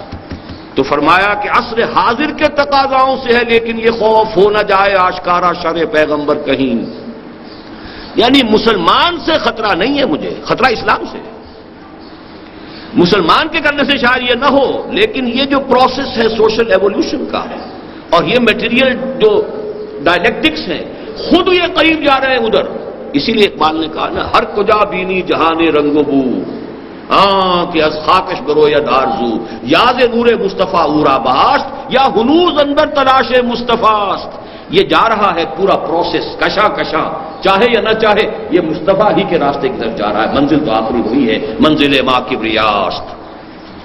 اب اب وہ چھڑے پیغمبر جو ہے، اس پر چونکہ کئی مرتبہ گفتگو ہو چکی ہے اور میری کتاب میں بڑی وضاحت سے ہے، 20ویں صدی عیسوی میں بر عظیم پاک و ہند میں اسلام کے انقلابی فکر کی تجدید و تعبیر، یہ 3 شعروں میں علامہ اقبال نے اسلام کے سسٹم آف سوشل جسٹس کو اس قدر کھول کر بیان کر دیا ہے، اس کو کہنا چاہیے کہ یہ جوامع الکلم میں سے الحذر آئین پیغمبر سے 100 بار الحذر، حافظ ناموس زن مرد آزما مرد آخری، پورا سماجی نظام اسلام کا اس ایک مصرے میں ہے۔ عورت کے ناموس، اس کی عصمت، اس کی عزت کی حفاظت، اس کو ماں اور بیوی اور بیٹی کی حیثیت سے چراغ خانہ بنا کر رکھنا تاکہ اس کی حفاظت ہو، اس کے ناموس کی، اس کی عزت کی، اس کی عصمت کی۔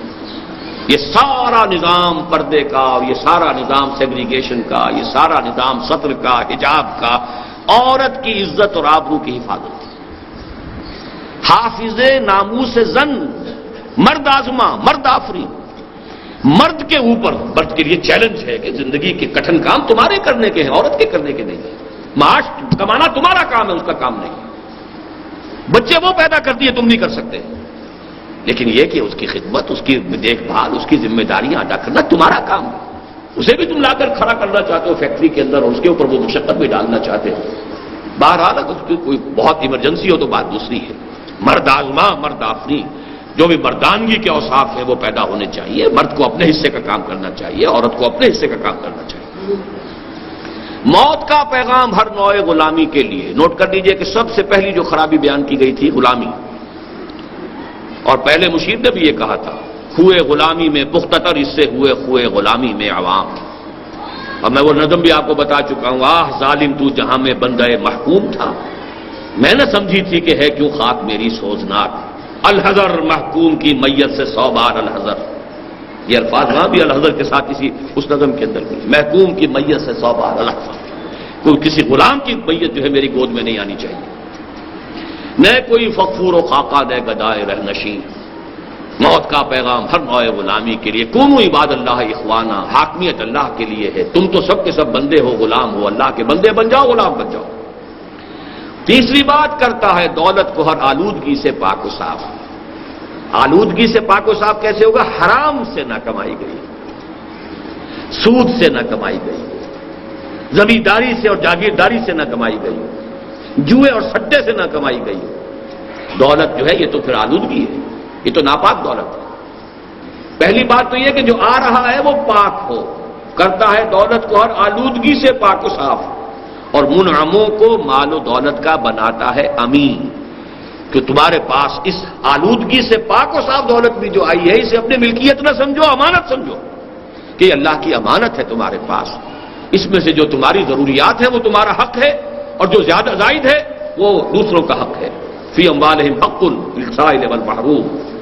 اسی لیے یسألونک ماذا ینفقون قل العفو۔ اس سے بڑھ کر اور کیا فکر و عمل کا انقلاب؟ بادشاہوں کی نہیں، اللہ کی ہے یہ زمین۔ سارا امپیریلزم اور ملوکیت اور جاگیرداری، اور در حقیقت جاگیرداری ملوکیت کے پاؤں ہوتے ہیں۔ جیسے کنسلا ہوتا ہے، اس کے سینکڑوں پاؤں ہوتے ہیں، تو ایک بادشاہ کے سینکڑوں پاؤں ہوتے ہیں جاگیردار جو ہے۔ چشم عالم سے رہے پوشیدہ یہ آئیں تو خوب۔ یہ غنیمت ہے کہ خود مومن ہے محروم یقین، غنیمت ہے ابھی یہ۔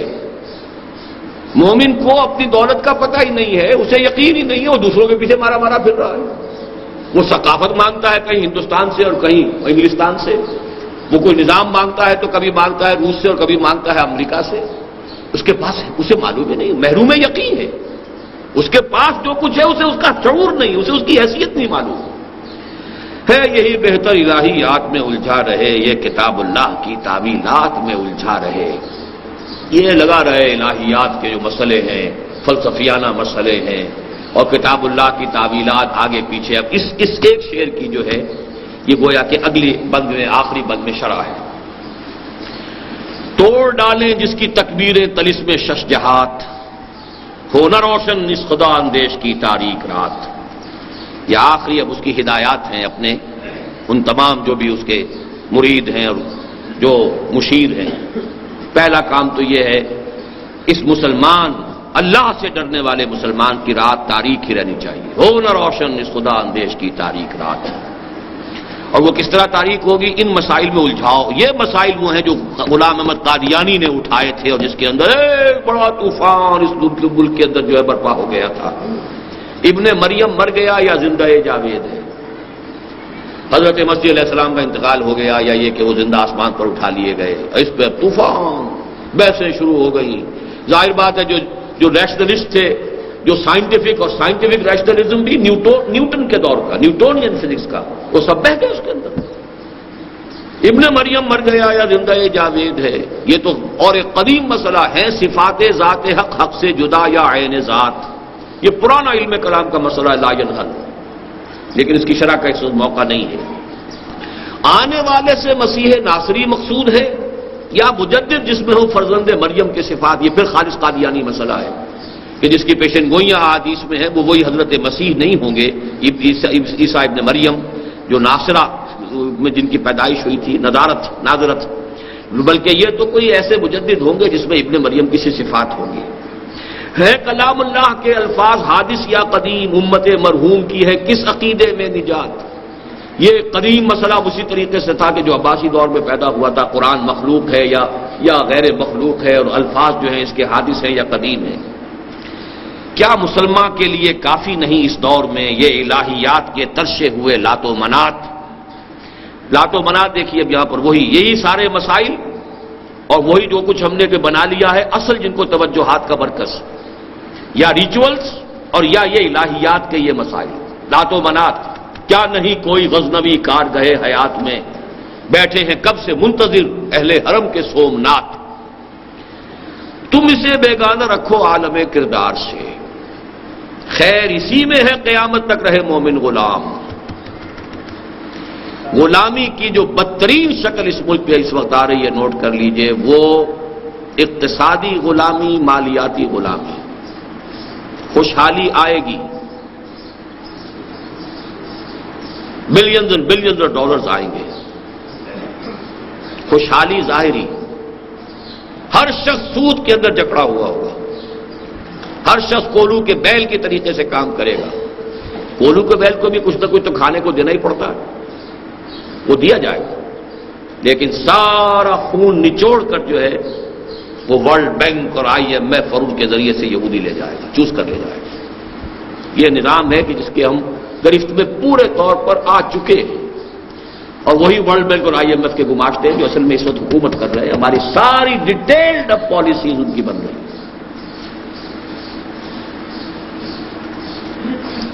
تم اسے بیگانہ رکھو عالم کردار سے، تابسات زندگی میں اس کے سب مہرے ہوں مات، خیر اسی میں ہے قیامت تک رہے مومن غلام۔ چھوڑ کر اوروں کی خاطر یہ جہان بے ثبات، ہے وہی شعر و تصوف اس کے حق میں خوب تر، جو چھپا دے اس کی آنکھوں سے تماشائے حیات۔